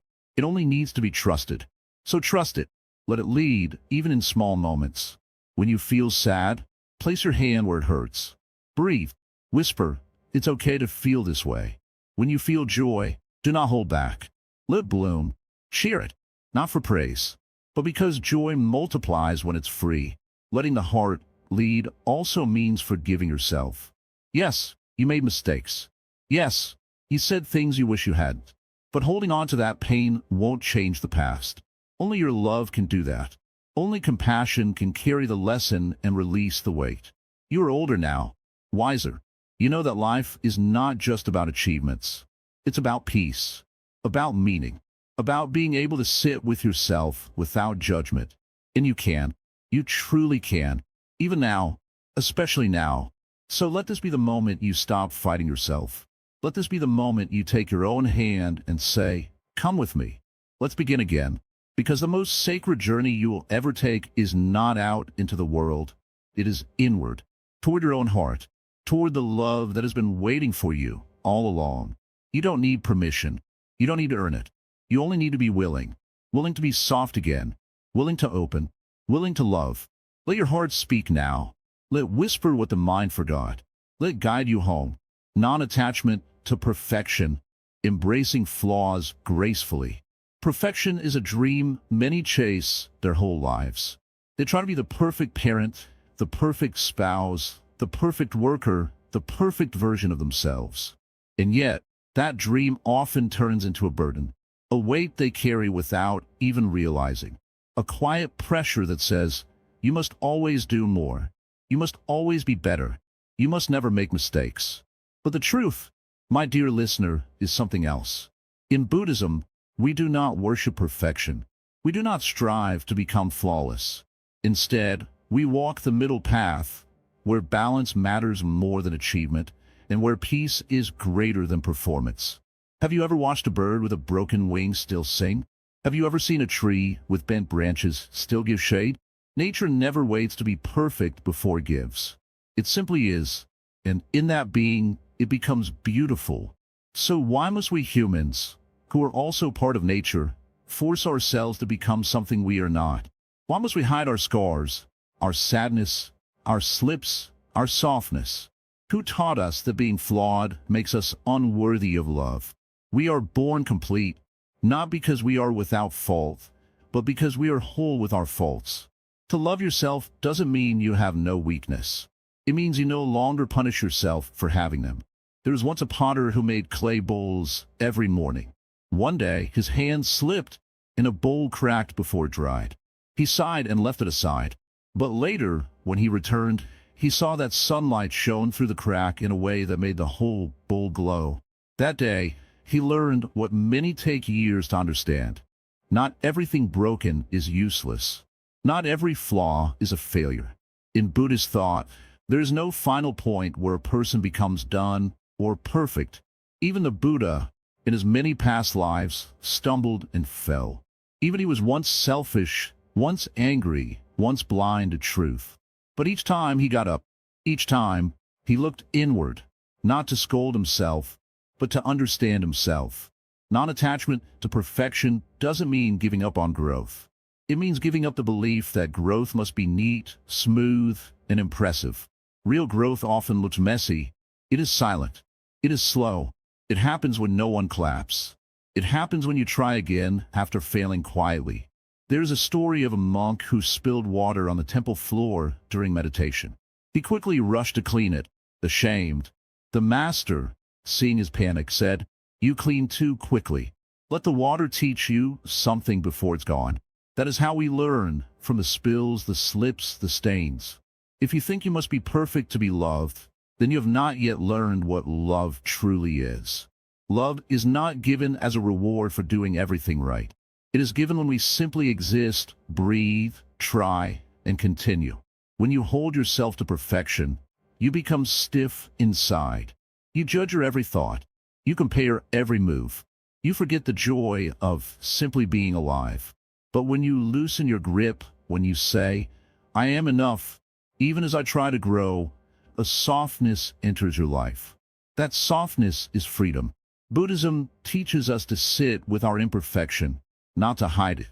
To hold our emotions gently, not to push them away. To see our anger, our jealousy, our fears, not as enemies, but as guests asking to be heard. You are not your mistakes. You're the one watching those mistakes, the one learning from them, the one trying again tomorrow. That awareness alone makes you worthy. Perfection is often a mask we wear to feel safe, but also keeps us from truly being seen. And what a lonely thing it is to be admired by others but unknown to yourself. A Zen master once said, "The mountain does not ask to be smooth. It only asks to be still." Can you be still with your own mountain? Can you stop trying to polish every edge and simply sit with what is? There's no shame in having wounds. The shame lies only in thinking they make you less. In truth, they make you more. They make you real. They make you human. They make you relatable. They make you someone who can understand the pain of others. What if your softness is your strength? What if your tiredness is a sign of your effort? What if your flaw is your teacher? What if your story, just as it is, helps someone else feel seen, feel understood, feel hopeful?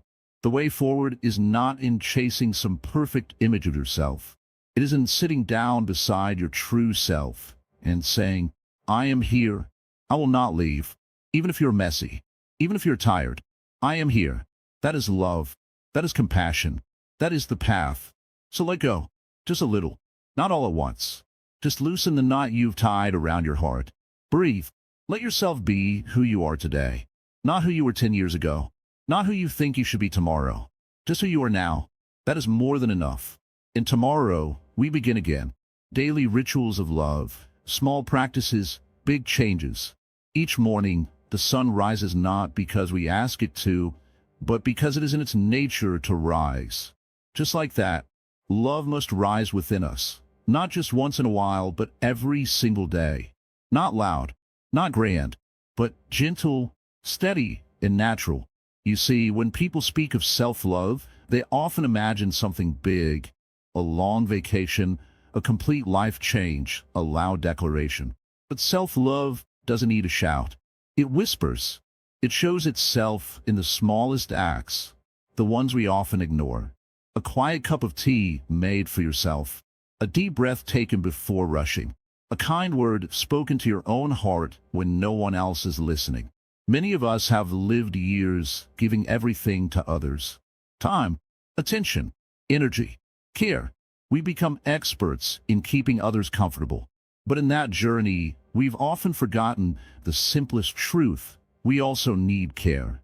Not someday, not only in crisis, but daily, like water to a plant. A daily ritual of love is not something you buy or learn from outside. It is something you gently build with your own hands. It can begin as simply as waking up and placing your hand over your heart, just for 10 seconds, feeling your own heartbeat, saying silently, "I am here. I matter." That is enough. That is powerful. You don't need a perfect space or expensive tools. What you need is presence. Let's say you're drinking a cup of warm water. Just sit with it. Feel the warmth. Notice the steam rising. That is a ritual. You're not just drinking water. You're giving yourself a moment of peace. You're saying to yourself, you deserve this pause. When you walk outside, even if it's just to check the mailbox or step into the balcony, look up, let your eyes see the sky. Even if it's cloudy or gray or plain, you are reminding yourself, the world is bigger than your worries. You belong to this vastness. That small moment, that breath, is a ritual of returning to yourself. Rituals do not have to be silent, though silence helps. You may light a small candle in the evening, not for religion, but for remembering. Light has always been a symbol of love. When you light that candle, you're reminding yourself that you still carry light, even on the days when you feel lost. Even simple cooking can become an act of love. When you prepare food, slow down. Stir with attention. Smell the spices. Be with it. You're not just making food for the body.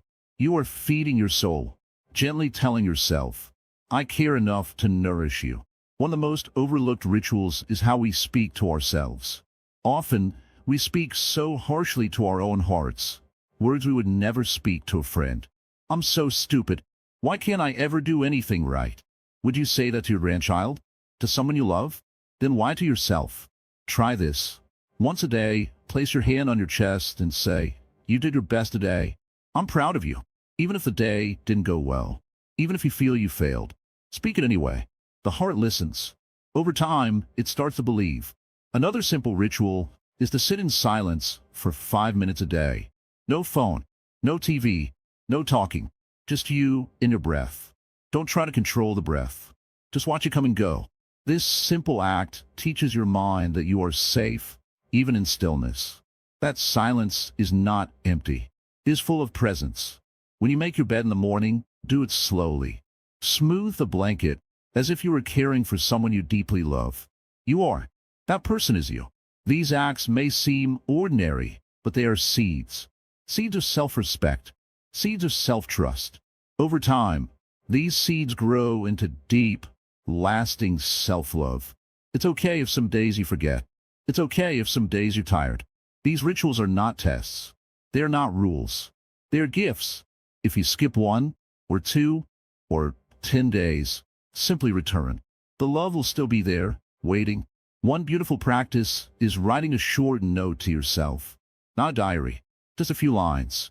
Today was hard, but I made it through. Or, I felt calm watching the birds today. This note is not for others. It's a letter to your soul. A reminder that your life, no matter how ordinary, matters. Let me tell you something very important. Rituals work not because they're magical. They work because they build connection. Every time you give yourself attention, you're rebuilding the bridge between your body, your mind, and your spirit. And that connection, that bridge, is where self-love lives. Many people fear the idea of loving themselves. They think it's selfish. They think it's a waste of time. But Buddhism teaches that love for self is not different from love for others. They are connected. If your cup is empty, how can you pour into others? If your lamp is out, how can you show the way? Through these simple daily practices, you are filling your cup, not to keep it, but to share it with presence and peace. You are lighting your lamp, not for display, but to warm yourself and gently warm those around you. And one more thing, do not wait for the world to give you permission. You don't need to prove you are worthy of love. You already are, by the very fact that you exist, by the breath you take, by the life you carry. You may be someone who has lived many seasons, spring, summer, even some winters. And maybe in those seasons, you've lost yourself. Maybe you've cared for others so deeply that you forgot your own name. These rituals are not about becoming someone new. They are about returning to the one you've always been. The quiet, beautiful soul beneath all the noise. So begin, today, not with pressure, but with softness. Place your hand on your heart. Breathe, smile gently, and say, I'm learning to love myself one moment at a time. This is your practice. This is your ritual. This is your return. The sacred pause, creating space for self-awareness. Do you know what most people are missing in their lives? It is not money.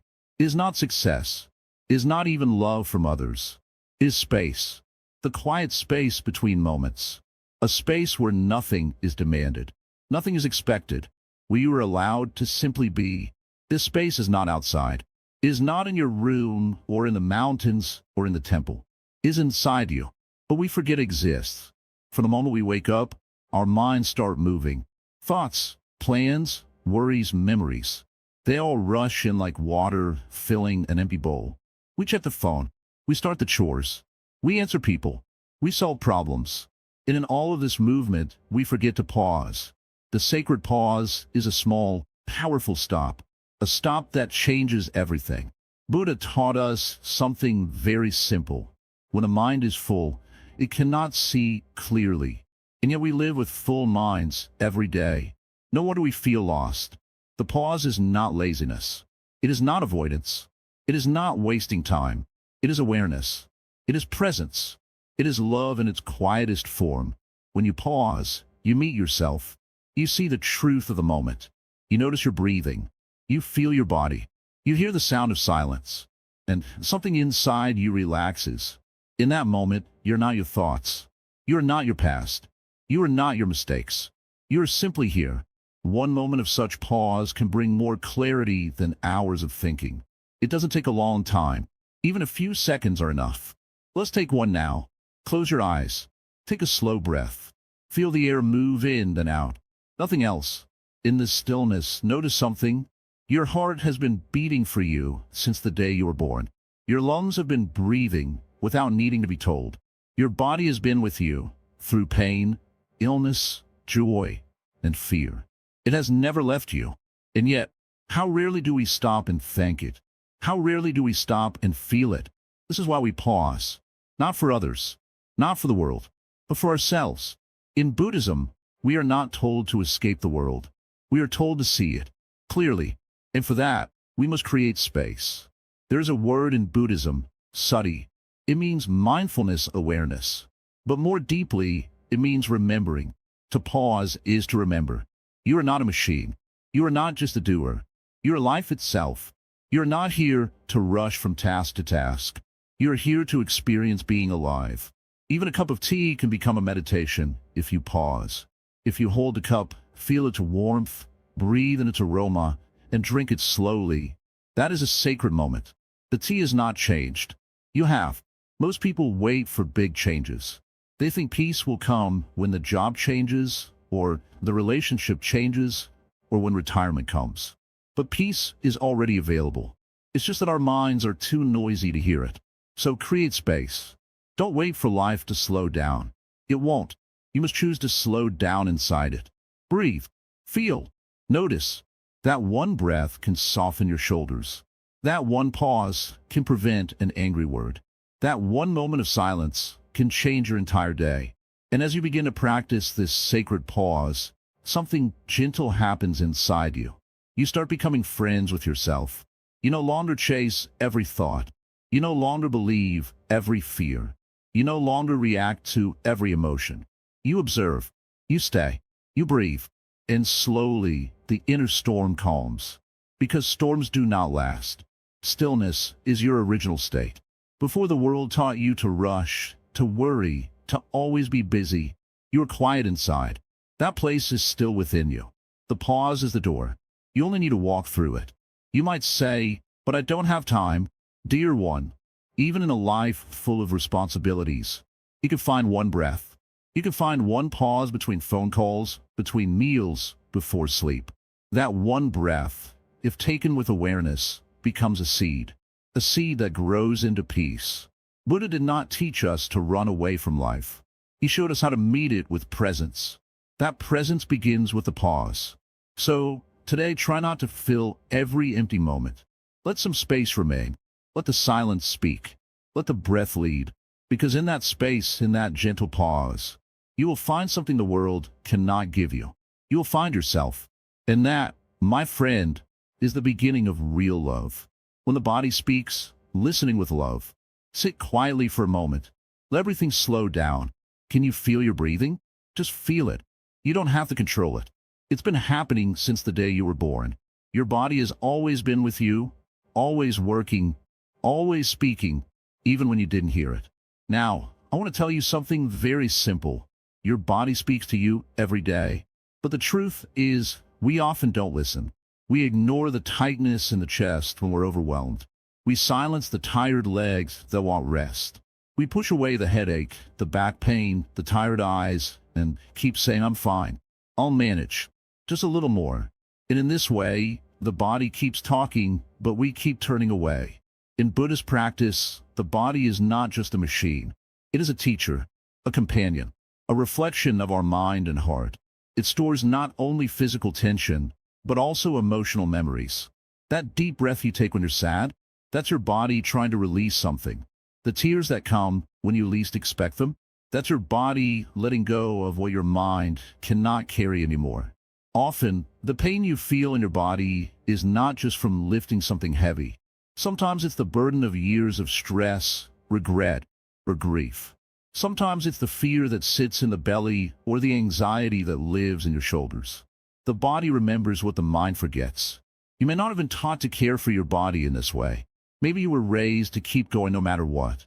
Maybe no one ever said, it's okay to rest. It's okay to be gentle with yourself.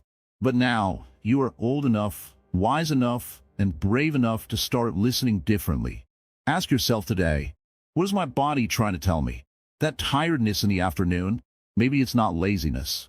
Maybe it's a request for quiet. That ache in the lower back, maybe it's the body saying, please carry less. That breath that keeps getting stuck in your chest, maybe it's asking for you to sit still and let your worries melt for a while. You don't need fancy language or deep knowledge to understand your body. You only need to stop running from it. Sit with it.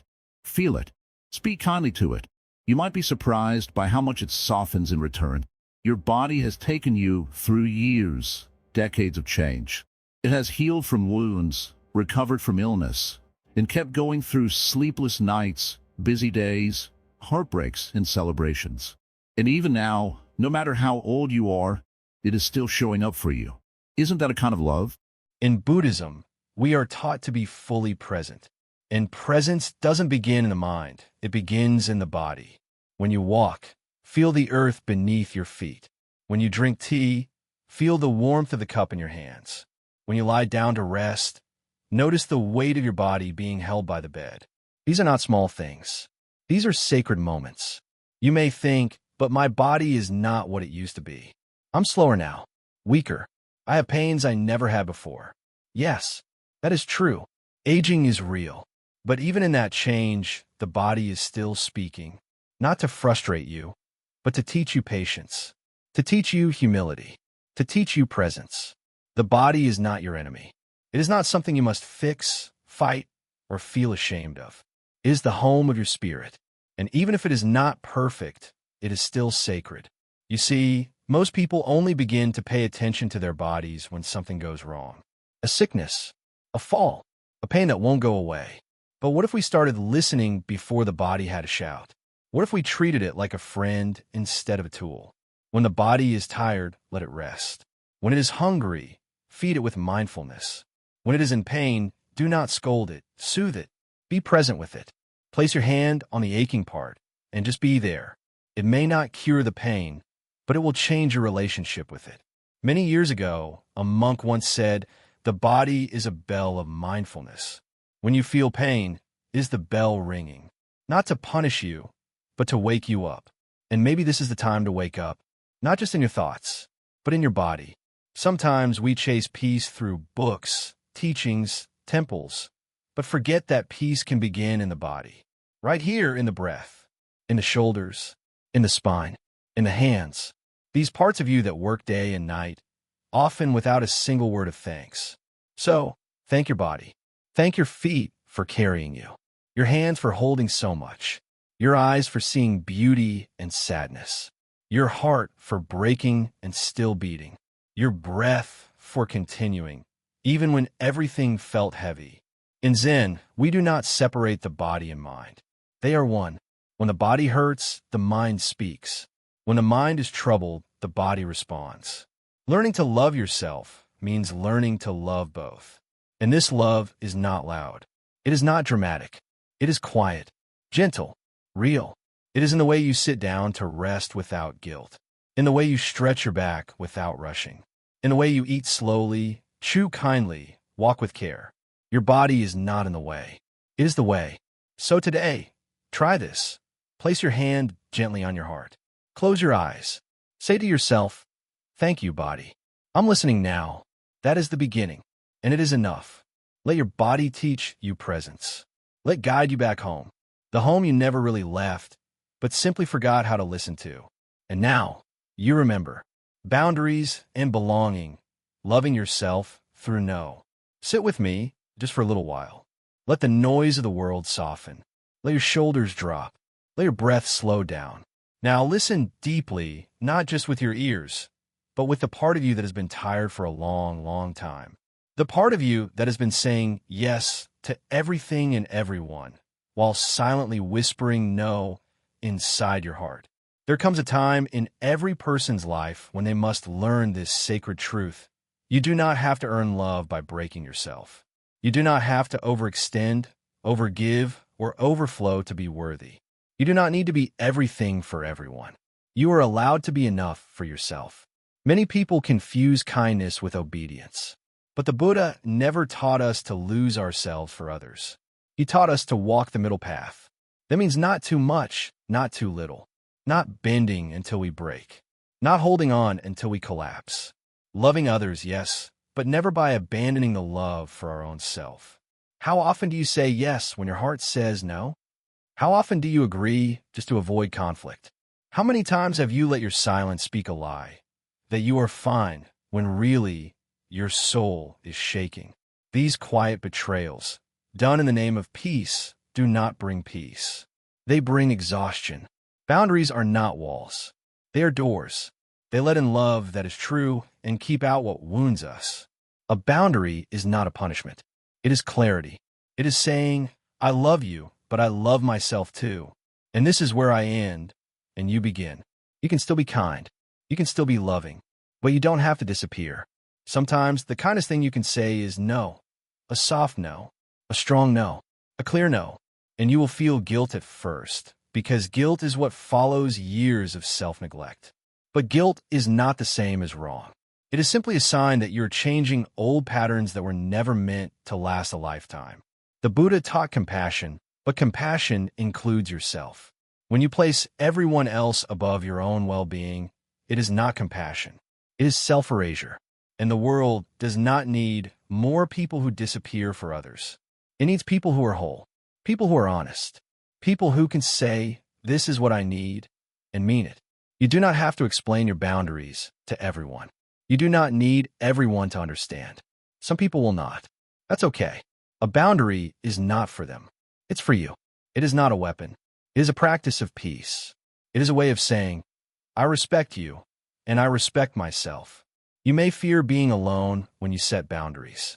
You may worry that people will leave. Some will. But those who truly care for you, who truly see you, will stay, and they will love you even more. Not for what you do for them, but for who you are when you stop pretending. You belong in spaces where you are not afraid to speak your truth. You belong in relationships where your no is honored just as much as your yes. You belong in a life that gives you as much as you give it. Boundaries are not selfish. They are sacred. They are how you protect the peace you are trying to build.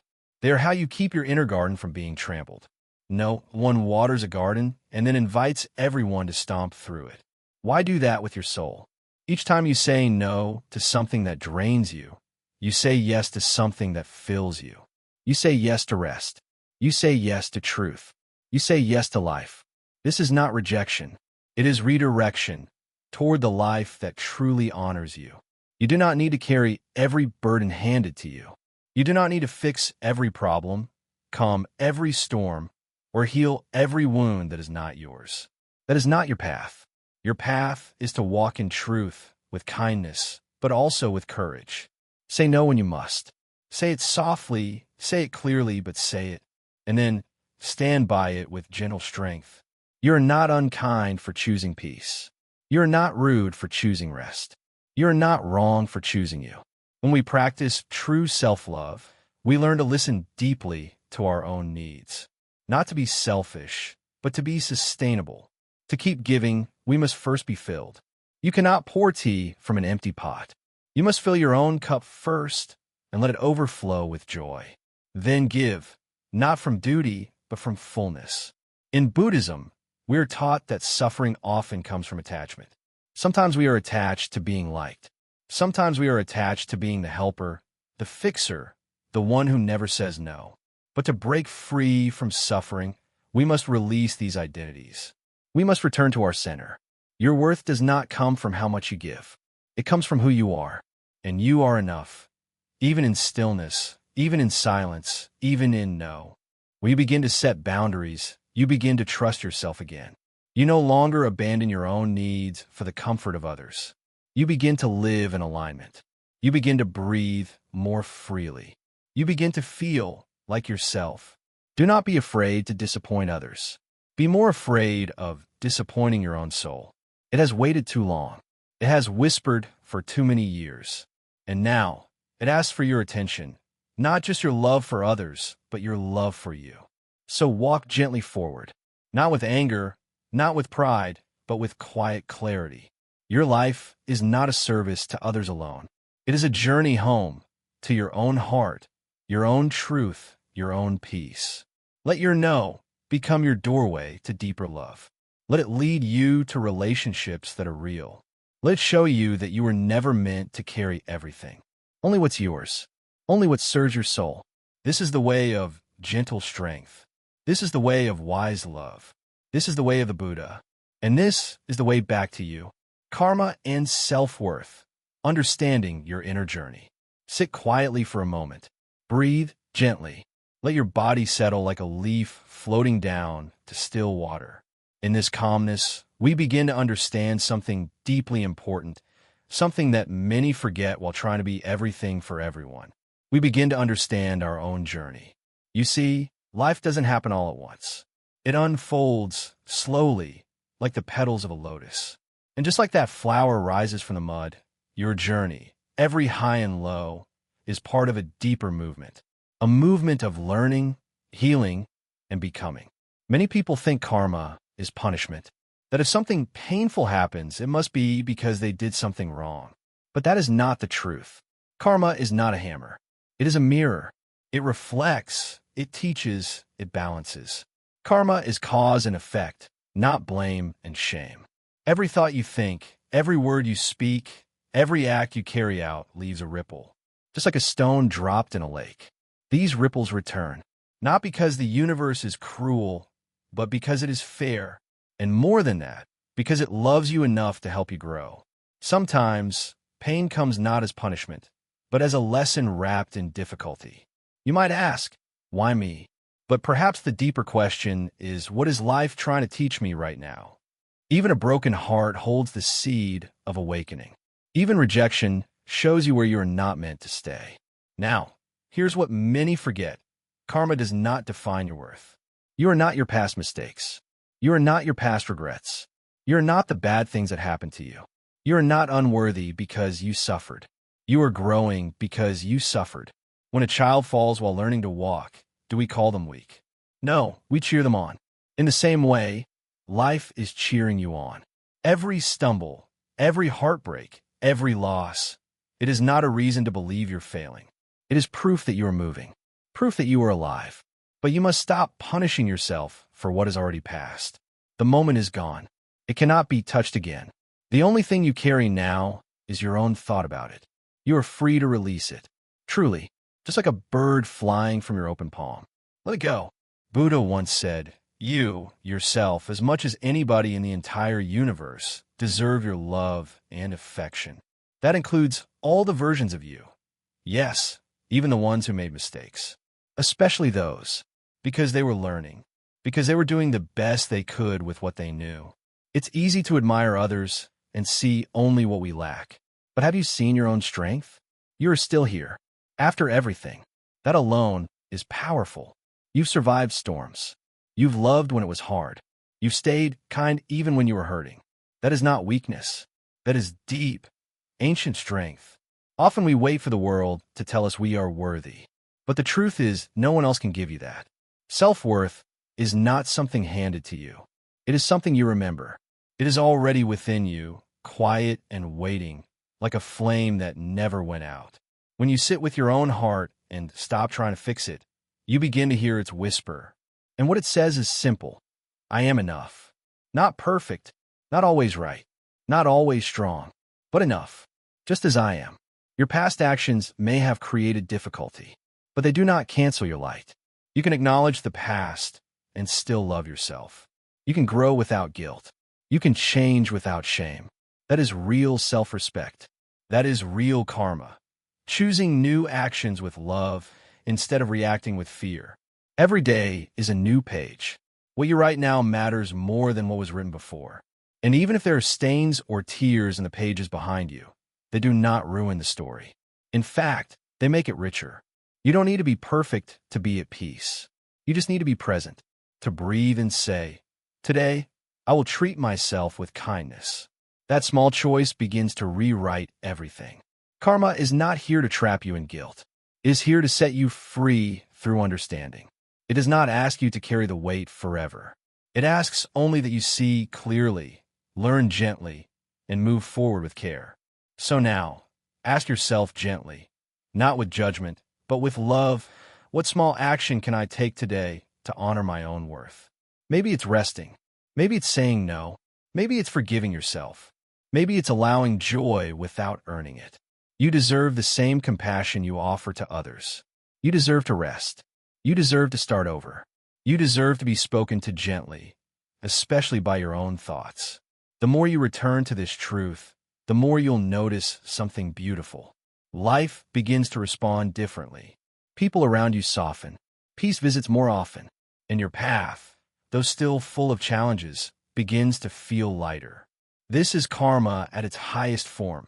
Not returning pain for pain, but returning love for learning. Choosing healing over harshness.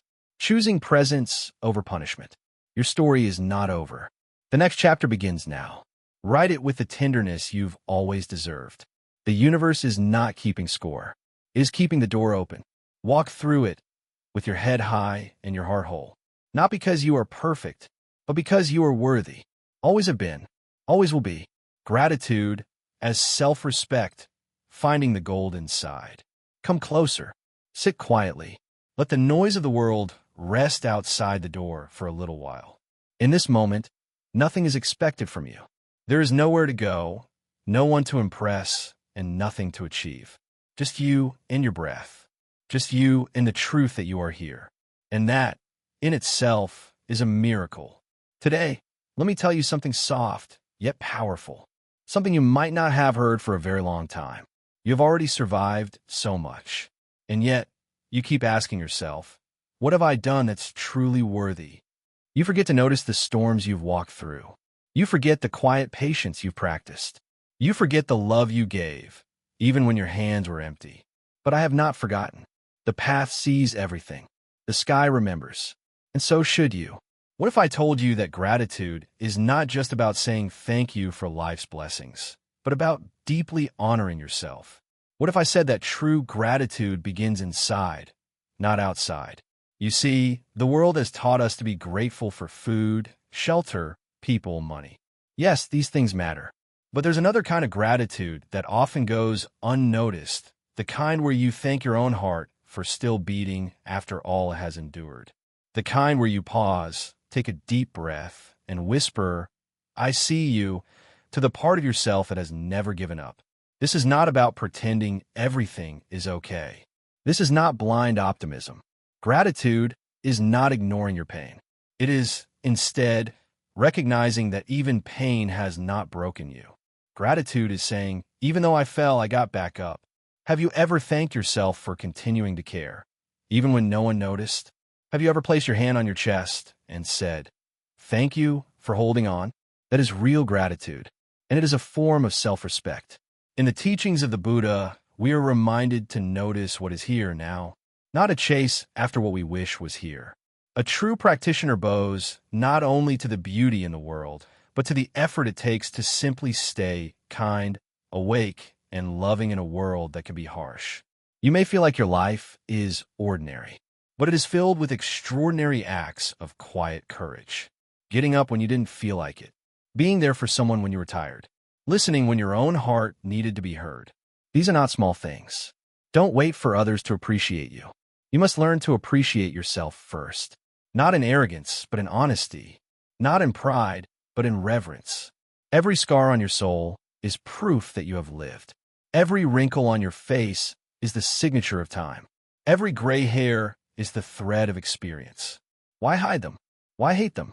They are sacred. Sometimes people look into the mirror and only see what is missing.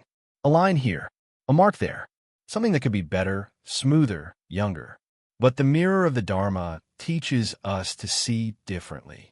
It shows us what cannot be seen with eyes. The patience in your spirit, the softness that comes with loss, the wisdom born from pain. Why do we show gratitude to others, but never to ourselves? You say thank you when someone holds the door for you. But do you thank yourself when you hold your life together during hard days? You compliment others when they look nice. But do you smile at your own reflection and say, "You're doing well. I'm proud of you." Not enough, perhaps, but that can change. You're not being selfish when you give thanks to yourself. You're being honest. The Buddha never said that gratitude is only for the fortunate.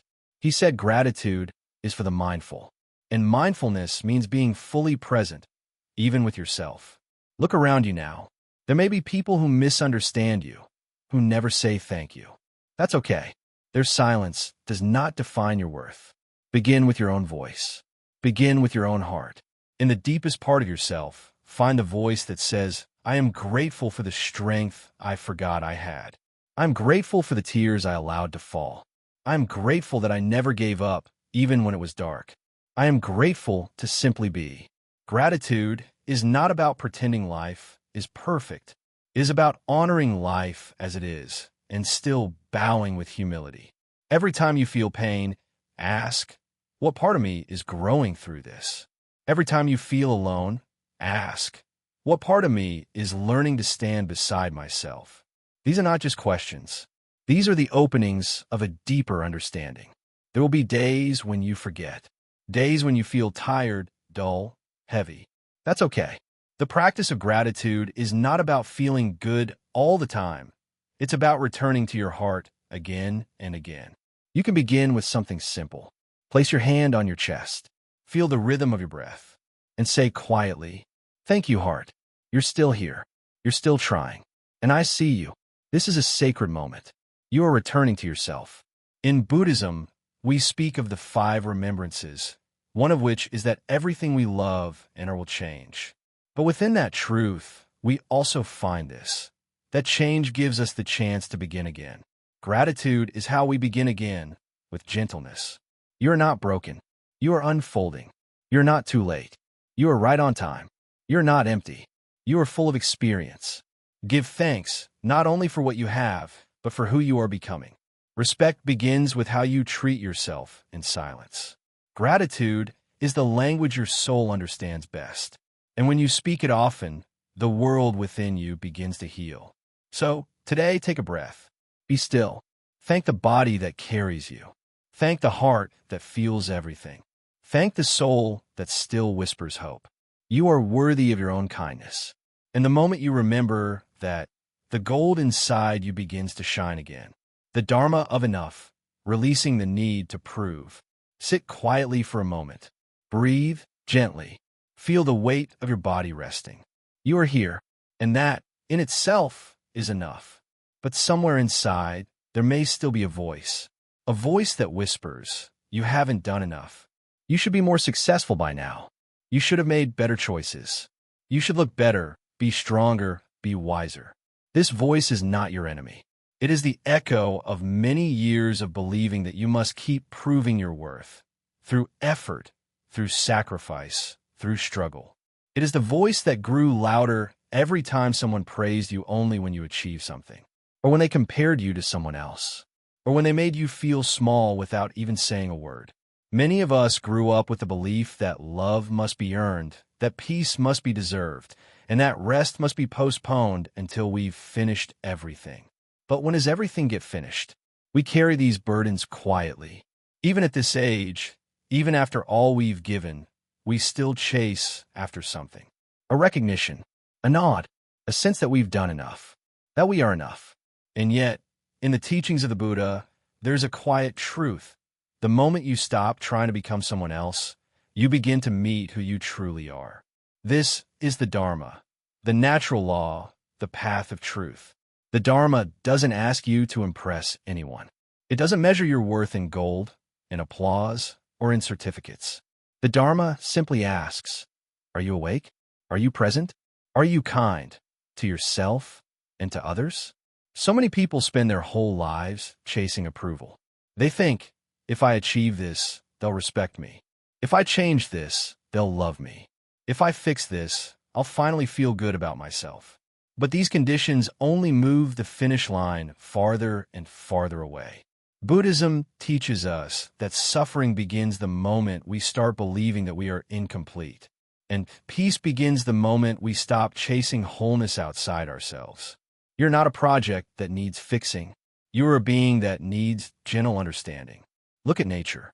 The tree doesn't compare itself to the mountain. The river doesn't question if it's flowing in the right way. The bird doesn't ask, am I doing enough? It sings because that is its nature. Why, then, have we made life into a performance? Why do we judge our worth by how busy we are, how much money we make, or how many people approve of us? What if you let go of all that? Just for a moment. What if you stopped trying to impress anyone, including yourself? What if you simply allowed yourself to exist without needing to prove anything at all? In Buddhism, there is no higher version of you waiting somewhere in the future. The awakened one is not someone far ahead in time. The awakened one is you, the moment you stop resisting who you are. Yes, there's room to grow. Yes, there are things to improve. But not because you are unworthy now. Rather, because life is flowing and you're flowing with it. Growth is natural, not forced. Like the flower opening to sunlight, not tearing its petals to open faster. For most of your life, you may have been taught to try harder. But I say this to you now, maybe it's time to try softer. Softness is not weakness. It is strength without struggle. It is the strength of the ocean, which yields to the wind and still carves the hardest stone. Can you begin to live from the understanding that you are already enough? Not as an idea, but as a felt truth in your bones. It takes courage to stop striving, especially when the world is always pushing you to do more. Be more, show more. But the deeper path is this: to be still and realize that nothing needs to be added to who you are. Think of all the people you've helped. Think of all the nights you stayed up worrying for someone else. Think of all the years you spent giving your best, even when it wasn't seen or praised. Isn't that enough? You have already lived through so much, loved so deeply, lost so painfully, yet here you are, still breathing, still listening, still open. That is not failure. That is grace. The Buddha never said to become something better. He said to see things as they truly are. And when you see yourself as you truly are, without the stories, without the self-judgment, you will find something remarkable. A quiet worthiness that was always there. You are not here to meet some imagined standard. You are here to live, to love, to awaken. And in doing so, you are already fulfilling the highest purpose of your life. Let that sink in. Let it soften you. Let it take the pressure off your shoulders. You do not need to prove your value. You only need to remember it. Walk gently now, not because you are fragile, but because life is sacred. Rest in the truth. You are enough, and you always have been. Silence is a teacher, loving yourself in stillness. Sit quietly for a moment. No music, no TV, no phone, just silence. Can you feel it? That strange space around you? That soft nothingness that we often try to fill? Most people feel uncomfortable in silence. They try to escape it. But silence is not empty. It is full of answers. The world keeps telling us to keep moving. to do more, to be more, to speak louder. But the teachings of the Buddha say something very different. Sit, breathe, listen, not to the noise outside, but to the quiet voice within. That voice, the one you rarely hear, is your truest guide. We are so used to being busy. Our minds are always working, remembering the past, planning the future, worrying about what might happen. Even when our bodies are still, our thoughts run like a river after the rain. But silence, true silence, is not just the absence of noise. It is the moment when your mind and heart begin to return to themselves. In silence, you may meet yourself in a new way. At first, you might hear your worries more loudly. You might notice old memories coming up, regrets, sadness, maybe even anger, and you might feel like silence is making it worse. But that is the beginning of healing. When the dust settles, we finally see what's really there. Not to fear it, but to understand it and slowly love it. Many people go their whole lives avoiding silence. They avoid being alone. They surround themselves with noise, people, plans, and distractions. But the deeper truth is this: we often fear silence because it brings us face to face with ourselves. And maybe we don't yet know how to love what we see. Buddha sat in silence under the Bodhi tree. He did not run from his thoughts or feelings. He stayed still, calm, patient, and that silence became his teacher. In today's world, silence has become rare. People are afraid of it. They think it's loneliness. But silence is not loneliness. It is a return to your inner home, a place where you don't have to explain anything, a place where you're not judged, a place where nothing is demanded of you. Try this. Sit in silence for 5 minutes each day. Not as a task, not as a chore, just as a gift to yourself. Sit with your back straight. Let your hands rest gently. Close your eyes or keep them half open. Just breathe. You don't have to stop your thoughts. Just notice them, like clouds passing in the sky. No need to grab them. No need to push them away. You may be surprised by what you hear in that silence. You may notice how tired you are, or how strong. You may feel a sadness that you've hidden for years, or a joy that was always waiting for you. All these are signs that you're coming home to yourself. In silence, you begin to feel your own presence. You realize you're not just your work, not just your age, not just your mistakes. You're something deeper, something softer, something sacred. This is not about becoming perfect. This is about becoming real. The birds do not speak much, yet their songs heal us. Trees do not hurry, yet they grow into giants. Rivers do not shout, yet they find their way through mountains. Silence teaches us this kind of wisdom, the quiet kind, the slow kind, the kind that doesn't impress the world, but transforms the soul. Sometimes you will cry in silence. Let be. Sometimes you will smile in silence. Let that be too. Sometimes you will feel nothing at all. Even that is okay. Every time you sit with yourself without judgment, you are practicing the deepest form of love. You're telling yourself, I am here. I am listening. I care. In Buddhism, this is known as mindfulness. But it's not something fancy. It's just presence. And presence is the soil where love grows. You may think, what can 5 minutes do? But 5 minutes of true silence can show you what hours of talking cannot. It can bring you closer to who you are beneath all the noise, all the roles, all the pretending. You don't have to run to the mountains. You don't need to find a temple. Your silence is your temple. Your breath is your prayer. Your heart is your altar. Sit there sometimes. Even if the world is loud, even if life is full of mess, create that one small space of peace. For yourself, because you deserve it. And in time, something beautiful will happen. You'll begin to hear your own heart more clearly. You'll begin to trust your own rhythm. You'll begin to understand that love is not always loud. Sometimes love is very quiet, like a whisper, like a deep breath, like the stillness between two notes in a song. That silence is love, and that love is you. Sit with that. Let hold you, and slowly, gently, begin to love yourself through it. The journey home, from outer approval to inner knowing. Sit quietly. Let your breath slow down. Let the world around you become soft. You're not here to chase anything today.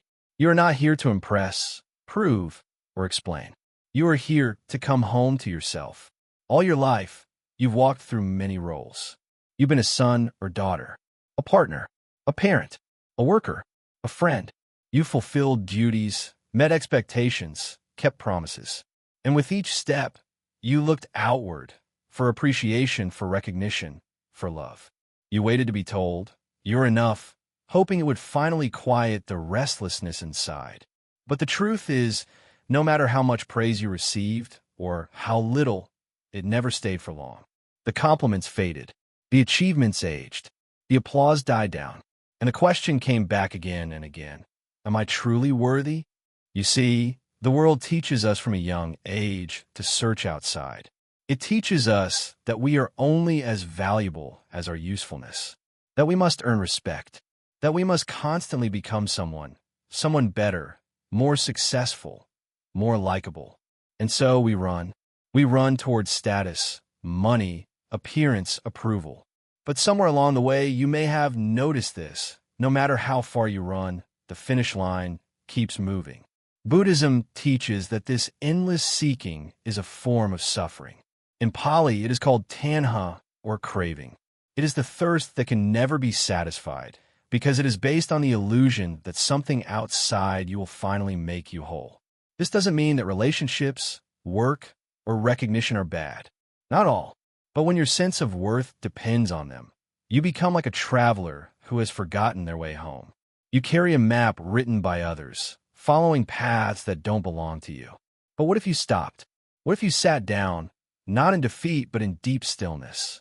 What if you began the journey not toward the world, but back into yourself? Coming home to yourself doesn't mean escaping life. It means entering life more deeply. It means learning to trust your own knowing, to listen to your own heart. It means remembering that your worth was never something you had to earn. It was always yours. So many people live for decades trying to become good enough in someone else's eyes. They change their clothes, their thoughts, even their dreams, just to fit into molds that were never meant for them.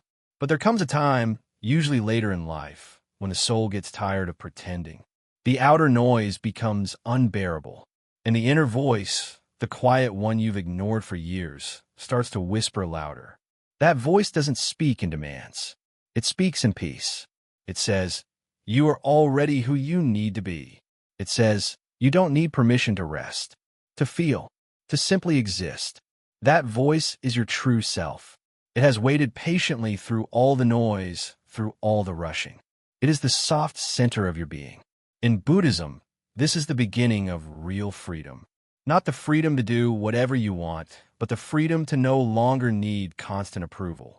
The freedom to simply be. You might ask, but how do I begin?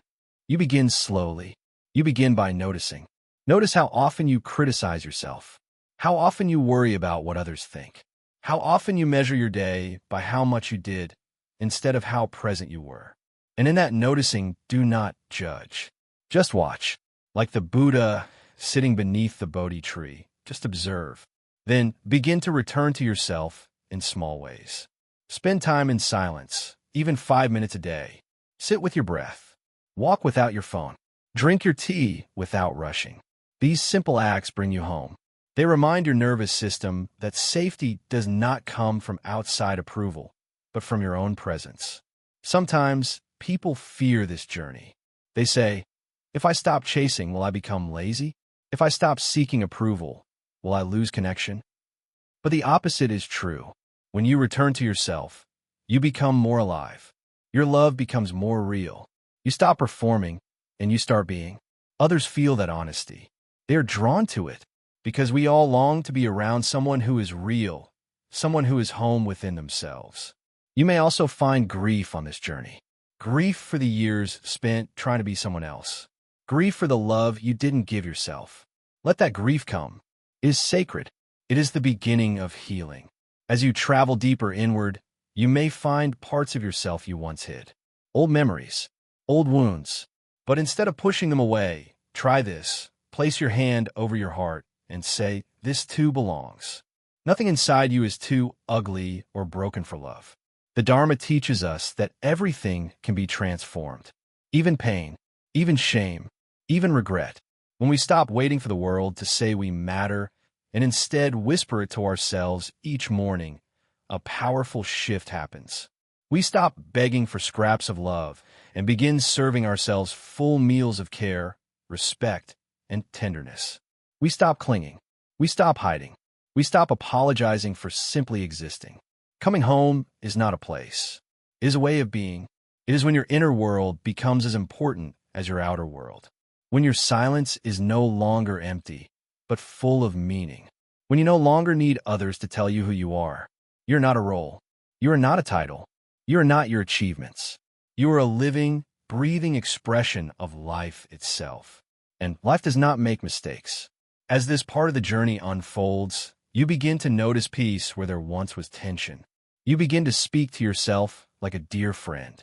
You begin to walk slower, listen deeper, love softer.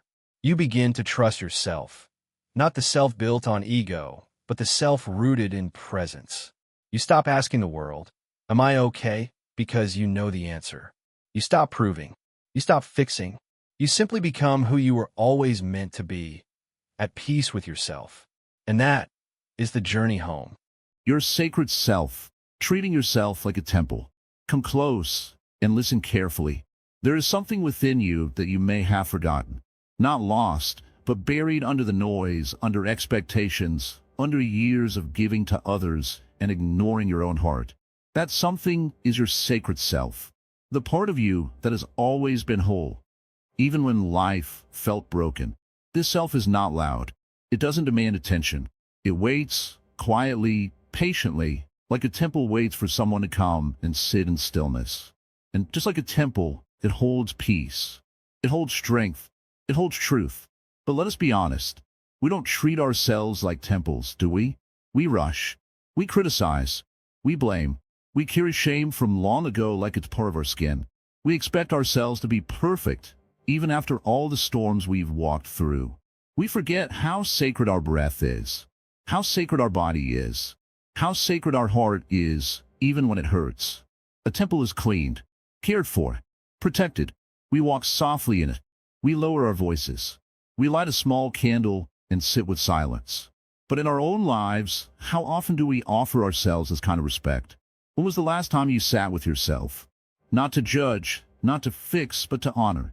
When was the last time you said to your own mind, "You are tired, it's okay to rest"? Or said to your heart, "You've been carrying too much pain. You can let go now"? Treating yourself like a temple doesn't mean doing something big. It begins in small, soft ways, like drinking a glass of water with care, like saying no when something feels wrong, like walking slower, breathing deeper, speaking to yourself with the same kindness you offer a friend who is hurting. There's a story in Buddhism of a monk who would bow to every person he met.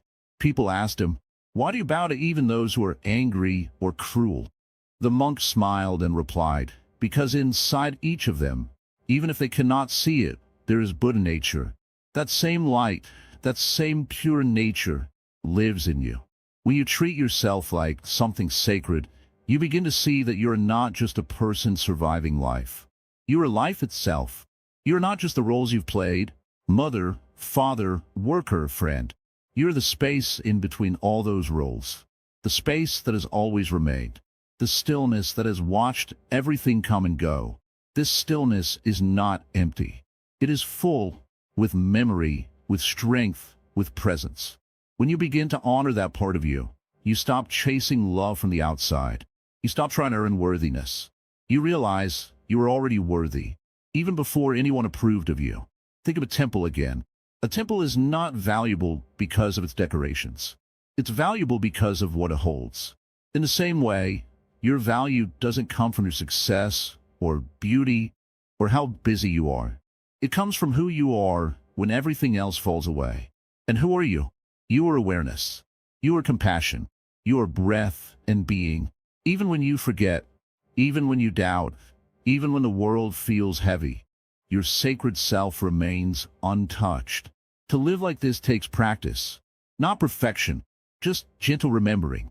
So when you wake up, before checking the world outside, sit with yourself for a moment. Touch your hand to your heart and whisper, "This place is holy," and mean it. When pain comes, and it will, Don't push it away as something to be ashamed of. Let it sit beside you like a visitor in the temple. Offer it tea. Ask what it came to teach. Pain, too, is sacred because it shows where love still needs to reach. And when joy comes, don't rush past it. Let it stay. Let it dance. Let it echo through the temple halls of your body. Joy is not selfish. It is the proof that your soul still shines. You have lived many years. You have seen people come and go, plans rise and fall, health shift, seasons change. But your sacred self has remained, like the foundation of a temple that stays, even when the walls crumble. Now is the time to return to it, not to escape the world, but to meet it with a full heart. A heart that no longer begs for approval. A heart that knows, I'm already whole. You don't need to become anything more to be loved. You only need to uncover what has always been there. Beneath the fear, beneath the stories, beneath the noise, there is peace, there is grace, there is you. So walk through your life as if walking through a temple. Slowly, mindfully, gratefully. Let your actions be prayers. Let your words be offerings. Let your rest be sacred. Because you, yes you, are not just part of this world. You are the sacred that keeps it alive.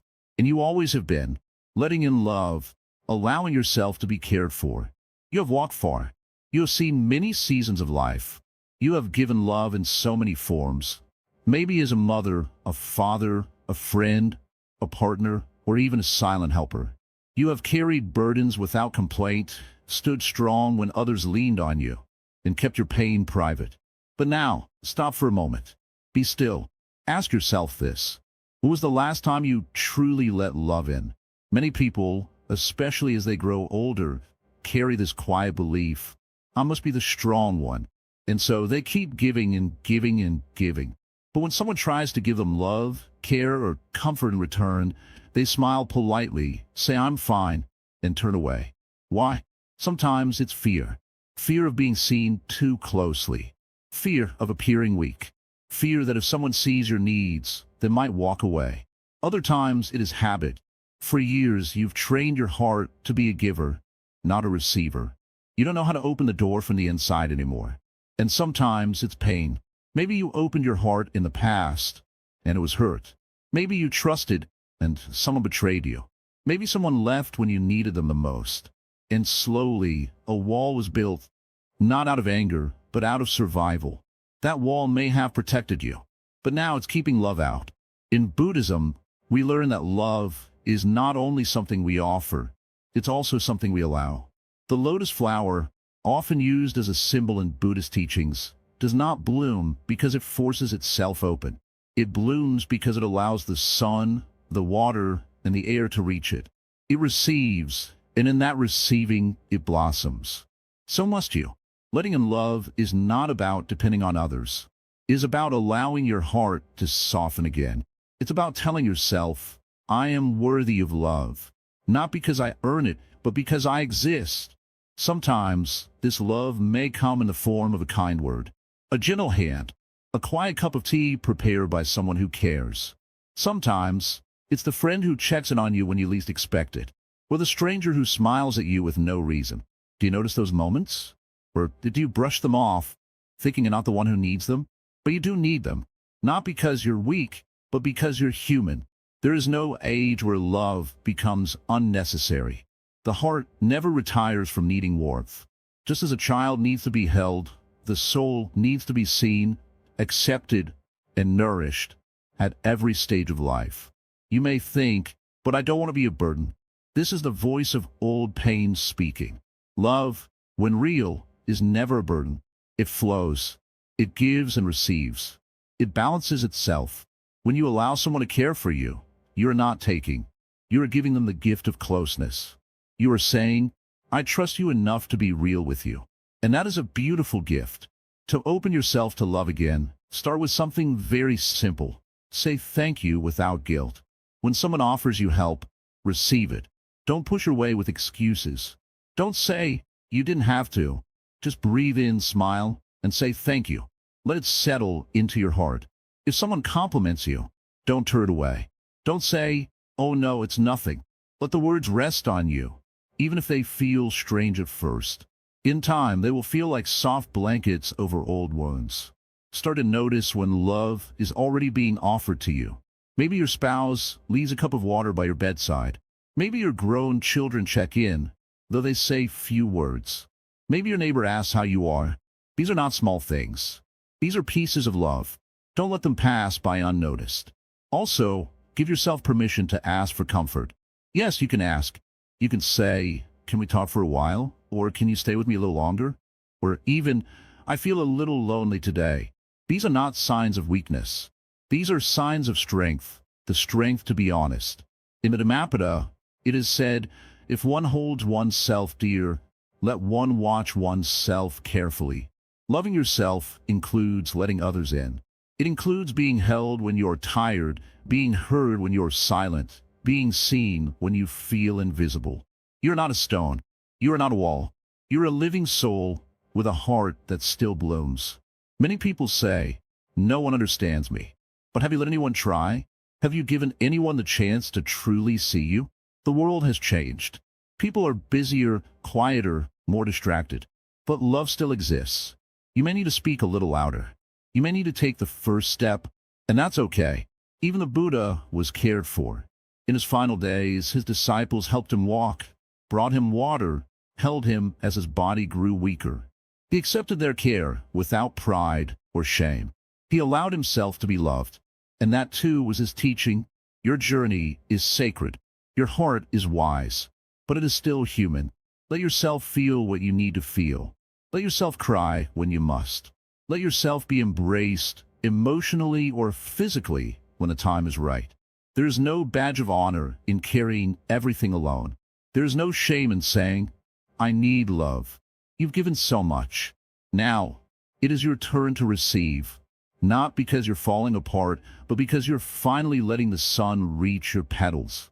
So open slowly, one moment at a time, one breath at a time. Let love in, not just from others, but from yourself. Let your own voice say, "I deserve to be cared for." Say it gently. Say it often. Say it until it feels real. Because it is. And because you are still blooming. Gentle resilience, facing pain with loving strength. My dear friend, sit for a while. Breathe slowly. Let your shoulders relax. The world has asked you to be strong for many, many years. It has asked you to be firm, to hide your tears, to keep moving forward even when your feet were tired and your heart was heavy. But today, I ask you to be strong in a different way. Not the kind of strength that builds walls, but the kind that opens doors. Not the kind that clenches the fists, but the kind that softens the heart. You see, life has given you pain. I know that. Maybe not all at once, but little by little. A heartbreak here, a disappointment there. Someone left. Something changed. You grew older. You watched your loved ones grow older. You said goodbye when you weren't ready. You stayed silent when your heart wanted to speak. And through all of this, you told yourself, "I must be strong." But what if strength is not about hiding pain? What if true strength is allowing yourself to feel it fully, completely, without shame? There's a gentleness in resilience that people often forget. It is not loud. It doesn't shout or demand. It's quiet. It breathes slowly. It accepts things as they are. It doesn't push pain away, and it doesn't drown in it. It simply sits beside it like an old friend and listens. Buddhism teaches that suffering is part of life. No one escapes it. Not the rich, not the wise, not the kindest soul. But suffering is not a punishment. It is a teacher. A difficult one, yes, but a teacher that speaks the truth. The truth is, pain changes us, but it doesn't have to destroy us. You may ask, how do I face pain without becoming bitter? The answer lies not in fighting it, but in welcoming it. Not with joy, but with kindness. You say to your pain, "I see you. I don't like you, but I will not turn away from you." That is courage. Imagine a bamboo tree in the wind. It bends, but it doesn't break. It doesn't fight the wind. It flows with it. That is what gentle resilience looks like. You bend. You adapt. You accept, but you do not break. This kind of strength does not come from the outside. No one gives it to you. It rises from within, from your quiet moments, from the times you sat alone and felt your pain without rushing to escape it. There's something very powerful in simply allowing yourself to cry. Not because you are weak, but because your heart has carried so much for so long. When you cry, it is your heart washing itself clean. Let it. Don't stop the tears. They are sacred. In our modern life, people think they must always appear okay. But in truth, no one is okay all the time. Everyone carries something: fear, regret, worry, sorrow. And yet they keep going. You keep going. That is strength. That is resilience. But remember, just because you carry it well doesn't mean it's not heavy. And just because it's heavy doesn't mean you have to carry it alone. There is no shame in needing rest. No shame in saying, "I'm not okay today." No shame in asking for support. Even the Buddha had companions. Even the strongest tree needs sunlight. The most beautiful part of Buddhist practice is not becoming perfect, it's becoming real. Real with yourself. Real with your feelings. Real with your healing. Gentle resilience is about holding your broken pieces with care, not fixing them immediately, just holding them, like you would hold a small bird in your hand. Softly, respectfully. Let us stop judging ourselves for how long healing takes. A wound doesn't close just because we want it to. It takes its time, and that's okay. Sit with your pain. Listen to it. Ask it, "What are you here to teach me?" And then be still.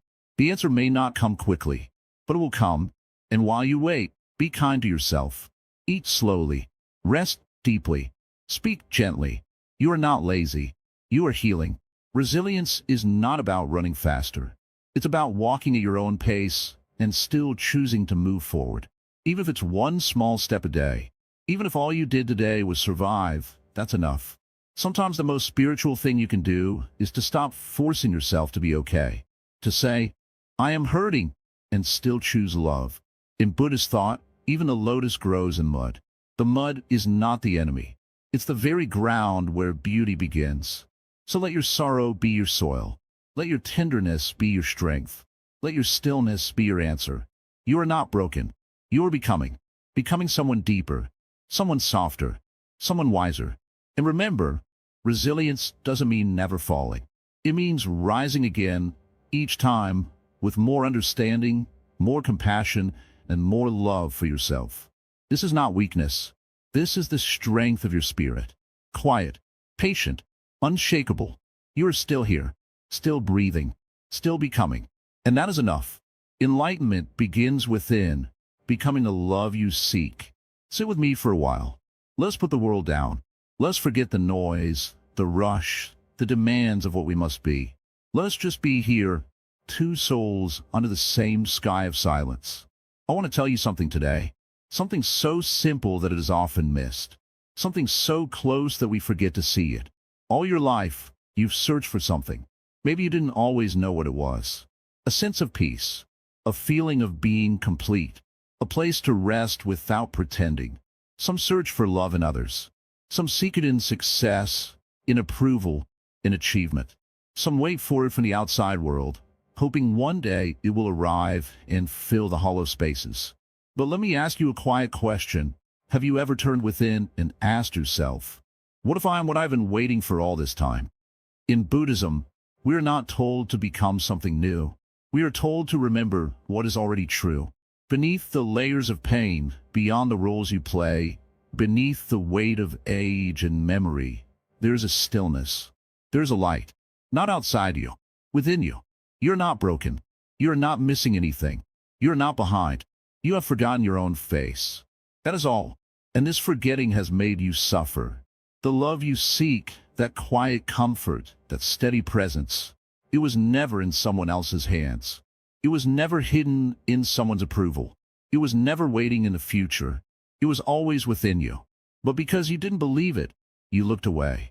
And when you looked away, the world offered you distractions, titles, responsibilities, people to please, things to achieve.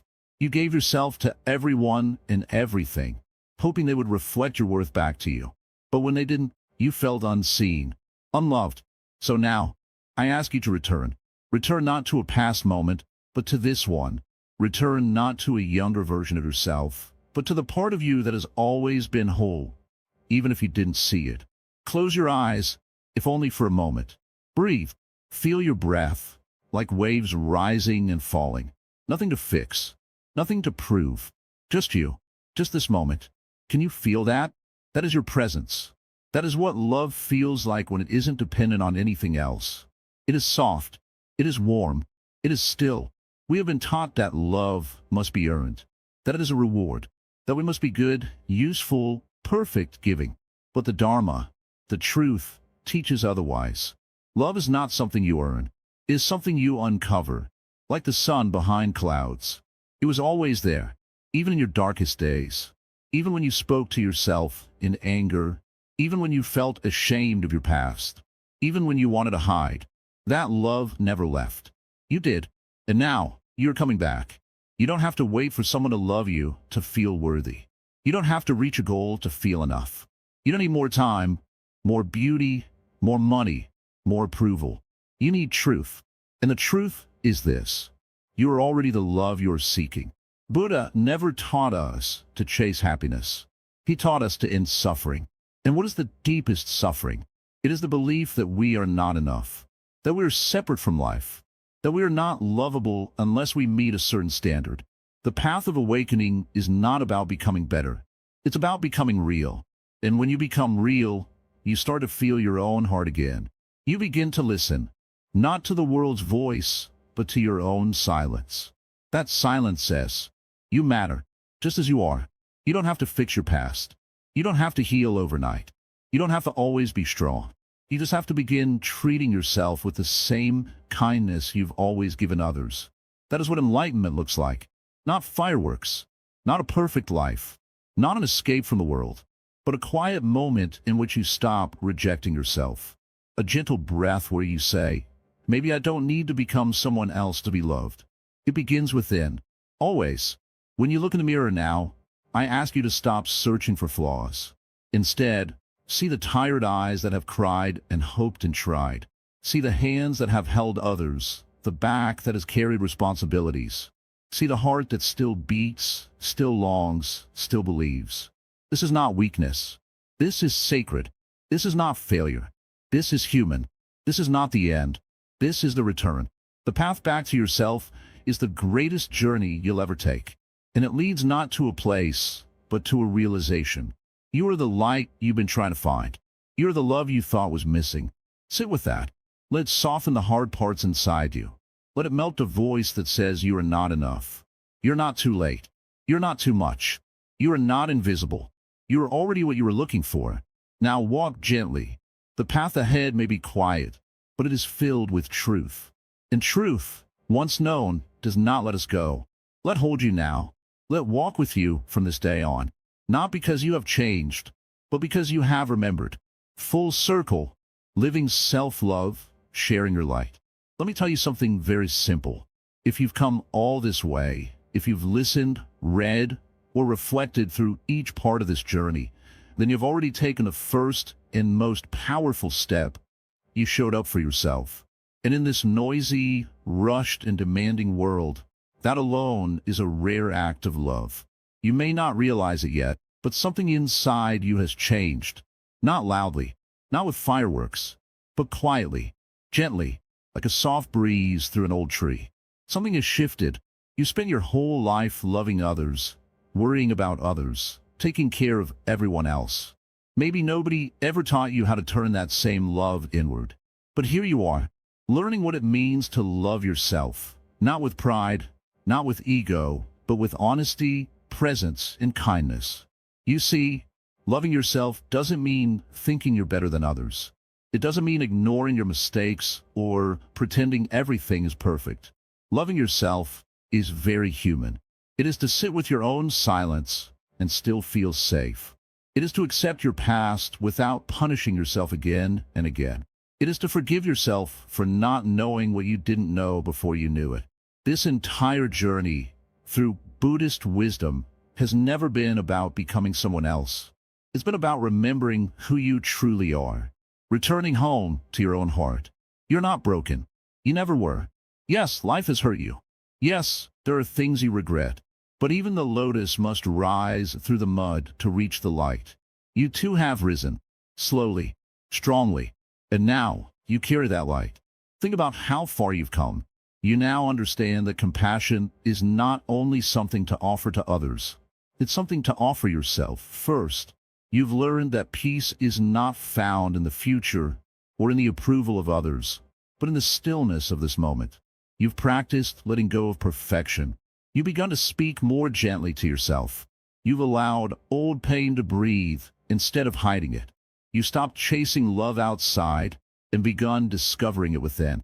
This is no small thing. Every time you chose to pause and breathe instead of reacting with anger, every time you chose to listen to your heart instead of your harsh thoughts, every time you gave yourself a moment of kindness, you were practicing the very essence of Buddhism. You were remembering the truth, that enlightenment begins with compassion, and compassion begins with the self. But the journey does not end here. Loving yourself is not the destination. It is the ground beneath your feet. From here, you walk. You walk into your days with a new understanding, a new softness, a new strength. Now, your light becomes not only something that heals you, but something that reaches others. You don't need to preach. You don't need to change anyone. Just your presence, calm, accepting, loving, becomes a blessing in this restless world. When you truly love yourself, others feel safe to do the same. When you accept your imperfections, others breathe a little easier. When you choose patience, others feel less rushed. Your self-love becomes a quiet revolution, a medicine, a mirror. And yes, there will still be difficult days. You may still forget. You may still fall into doubt or fear. But now you have the tools. Now you know the way back. You return, not with guilt, but with grace. You begin again, not with shame, but with kindness. This is the real power of this journey. So take a moment now. Place your hand on your heart. Close your eyes, if you like, and gently say to yourself, I am enough. I am worthy. I am whole. Feel the truth in those words. Not because someone told you, but because you've touched it inside your own life. Remember, love does not need to be loud. It does not need to be perfect. It just needs to be real. And now it is. You come full circle, from self-doubt to self-awareness, from self-criticism to self-kindness, from searching outside to remembering what's always been within. Keep this light alive. Speak kindly to yourself, even when you stumble. Take rest when you're tired. Say no when something doesn't feel true. Forgive yourself quickly. Celebrate your smallest progress. And never forget, you are your own home. On behalf of Wisdom Writings, I thank you for walking this path with us. I bow to the effort, the honesty, and the heart you brought here. Please like, comment, share, and subscribe to our channel. And most importantly, please drop down your thoughts in the comments below. Your story may be the light someone else needs to see. And your presence here means more than you know. This is not the end. It is the beginning of a life lived in peace, of a heart rooted in love, of a self finally, truly, and gently embraced. Now walk in your light. And when you forget, come home to yourself again.